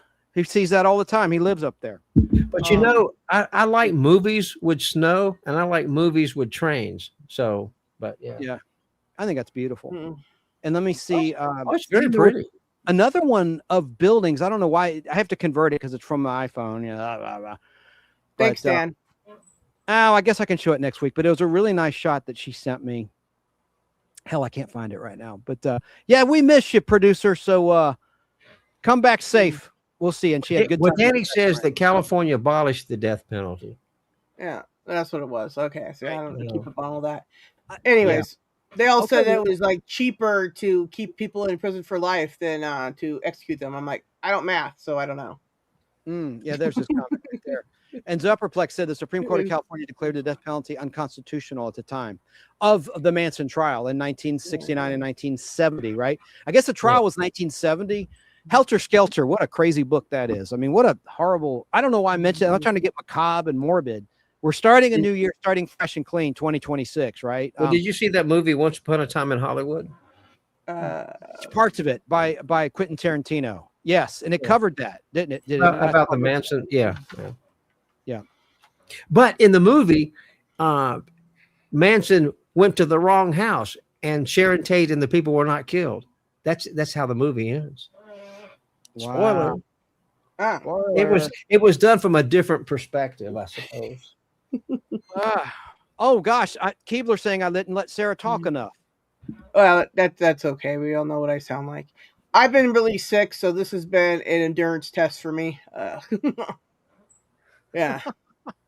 And hey to UFO man. Well, thanks to everybody. I guess we'll sign off. I want to thank Al. I want to thank Sarah. I'm sure both of you have to go to the bathroom by now. I've gone to the bathroom 3 times. I'm fine. My dog's got to go pee again, but I got to get the birds. That's what I got to do. So all right. Well, I really appreciate you. And where can people find your channel? Sarah, go first, please, and let us know if you're doing anything for New Year's Eve. Okay. My flock is everywhere. On YouTube, and we're not doing a hours long New Year's Eve to New Year's Day thing. This year we're just going to do a New Year's Day because this will probably be the last. Hopefully, New Year I'll be here with my family because I'm moving to Minnesota to go live with Tim, UFO man there. So I'm gonna be kind of busy. I plan to stay here and be with the fam, and then we will be live on New Year's Day. So if people who are normally on the show want on again, please contact Snarky and I, so we will make a list and we'll check it twice and we'll make sure everybody gets on, even if you're naughty or nice. Okay. You're gonna send me an invite? Yes, if you would like one, Al, you are more than welcome to attend. We're gonna overbook it, so everybody will have to take turns because some people can't stay forever and some people can stay longer. So we always overbook on our Thursdays, and so yeah, it should be great. It'll be, some of us will still be hungover from the night before. I will not be, yay. But it's gonna be great. So definitely, check it out, and Al, I got your number now, so I can send it to you directly. It'd be good. Yes. And you can find me at Al's Place on YouTube, and on Twitch it's Movie Albert. No, Al, do it right. Hold up your sign. What's wrong with you, sir? My little pad. Hang on a second. That. Mm-hmm. Yes, YouTube, Al's Place, Twitch, Movie Albert, Facebook, Film and Movie Enthusiast, and I'm on Letterboxd, where I review movies. You didn't mention on there your hit TikTok, sir. Oh, well, I'm on TikTok too as Movie Albert. That's just not on there, yeah. If you if you're a TikTok fan of Movie Albert on TikTok, I have 1,200 followers on TikTok. But, Thank you. That's it right there. And you're teaching me the tricks to TikTok. You said always post on the weekend. You'll get the most traction. I haven't been doing that. I've been posting during the week, and I've only got like 6 followers. You get more viewers on TikTok if you post from Friday night to Sunday, because a lot of people are on TikTok live on the weekends more so than during the week. So, anyways, yes, Tim. The answer to your question is yes. I said that I'm moving with you. Yes, I'm moving in with you. Okay, I said that. I gotta give Esmeralda one of them wrenches. I thought I did that. Laugh out loud. Can you do that, Sarah? You're a mod. Can you make Esmeralda a wrench? No, you gotta do that. It's your channel. Yeah. Right. Well, let me do that before I forget. Okay. Oh, that's not what I want to do. That's what I want to do. Okay. Yeah. All right. Well, guys, I appreciate everything. I'm going to sign off and listen. Oh, someone said, "Holy poop, Al." Oh, Jennifer. Yeah, I saw that. Thanks, Jennifer. Keebler for throwing the links. And Keebler, if you could do another round of the links, I appreciate it. And I'm up for renewal with our friends at Remind Magazine, so I don't need to do a spot with them tonight. So no worries there. But if you would just please link Sarah's and Al's in the chat, I'd much appreciate it, so that people can subscribe to their channels. Yes. Keebler, if she did, she dropped everybody's links in everybody's chats. So Keebler is on the ball. She's epic like that. So yeah. Good. Any final thoughts? I'm stalling while I try to give Esmeralda a wrench. You can always give it to her afterwards, too, Chance. You don't have now, to. Everybody have a great New Year, and thanks for watching. Yeah. For 3 hours and 41 minutes. Yeah, it's always a little long there. Crazy. Sorry about that. Let me pull Well, this. I didn't have anything else to do anyway, so. There we go. Esmeralda, I see her. Let me. Thanks, Keebler. Esmeralda, I hope you're safe when your journeys. Oh, you have a wrench, Esmeralda. You've got one. Yeah, It didn't show up in the StreamYard thing. She's been to all the chests, probably Al's as well. Yeah. So she might be in Al's without a wrench. Nobody seems to have a wrench in Al's. Thank you, Zopperplex. Thanks to everyone who tuned in. Thanks to Tracy, who was here earlier. K Moon, all the people that popped in, K Moonin and many others. So. Yeah. All right. Well, guys, love you back. There's that wrench. I see it now. Okay, cool. Yeah. Catch you later. Don't let the dragons get you. I'm going to put the 2 backstage, and I'm just going to wish everybody a very safe and happy 2026. I may do a New Year's Eve or a New Year's Day. If Sarah invites me, I'll pop on to hers New Year's Day. If I'm home, I should be. But I really appreciate everyone who popped in. I want to thank Esmeralda. I want to thank Keebler, everybody. And as I like to say every time I do a pod blast, be safe and don't let no dragons get you. And be glad that you're alive. Oh, what the hell? It put everybody back up when I switched. This is so crazy. Don't let any dragons get you. Be safe.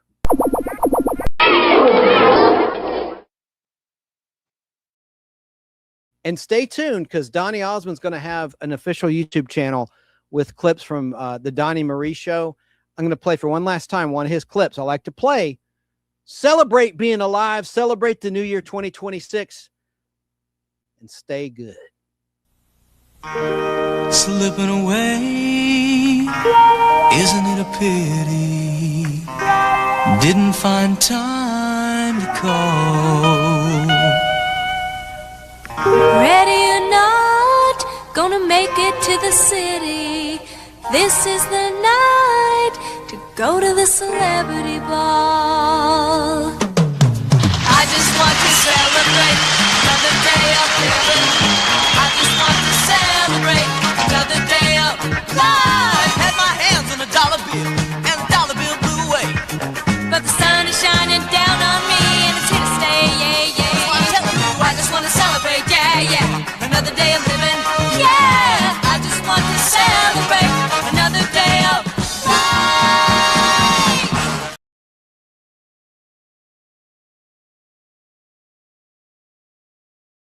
That's it. That's it. Remember those that passed and be glad that you're alive. And also, be good to your fellow man. We'll see you next time on the Pod Blast. Good night, everybody. Get ready to rewind time. This is the nostalgic Pod Blast. Let's go!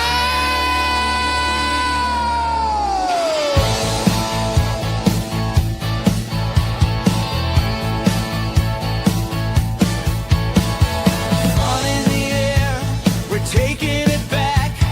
Old school vibes on a brand new track. Toys, comics, birthdays and laughs. Chances serving up the golden pass. Let's blast back. Feel the glow from 16mm to Nintendo. Trivia clips and collectibles to the nostalgic Pod Blast. Coming through.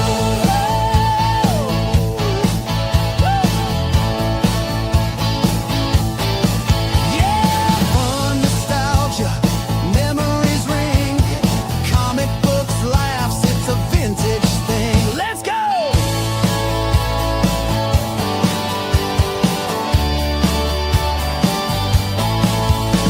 From famous deaths to legends born, video games and plastic yarns. Chance got the stories, the guests, the flair. Old interviews, it's retro air. Let's blast back. Feel the glow from 16mm to Nintendo. Trivia clips and collectibles to the nostalgic Pod Blast. Coming through, yeah. Comic books are my thing.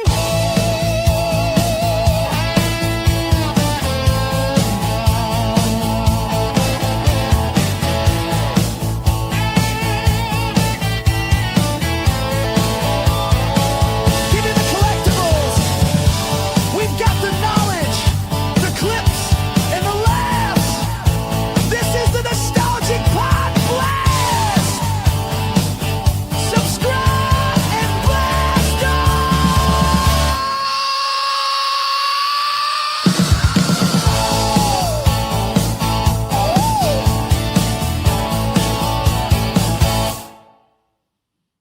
Here comes an Easter egg. Ooh.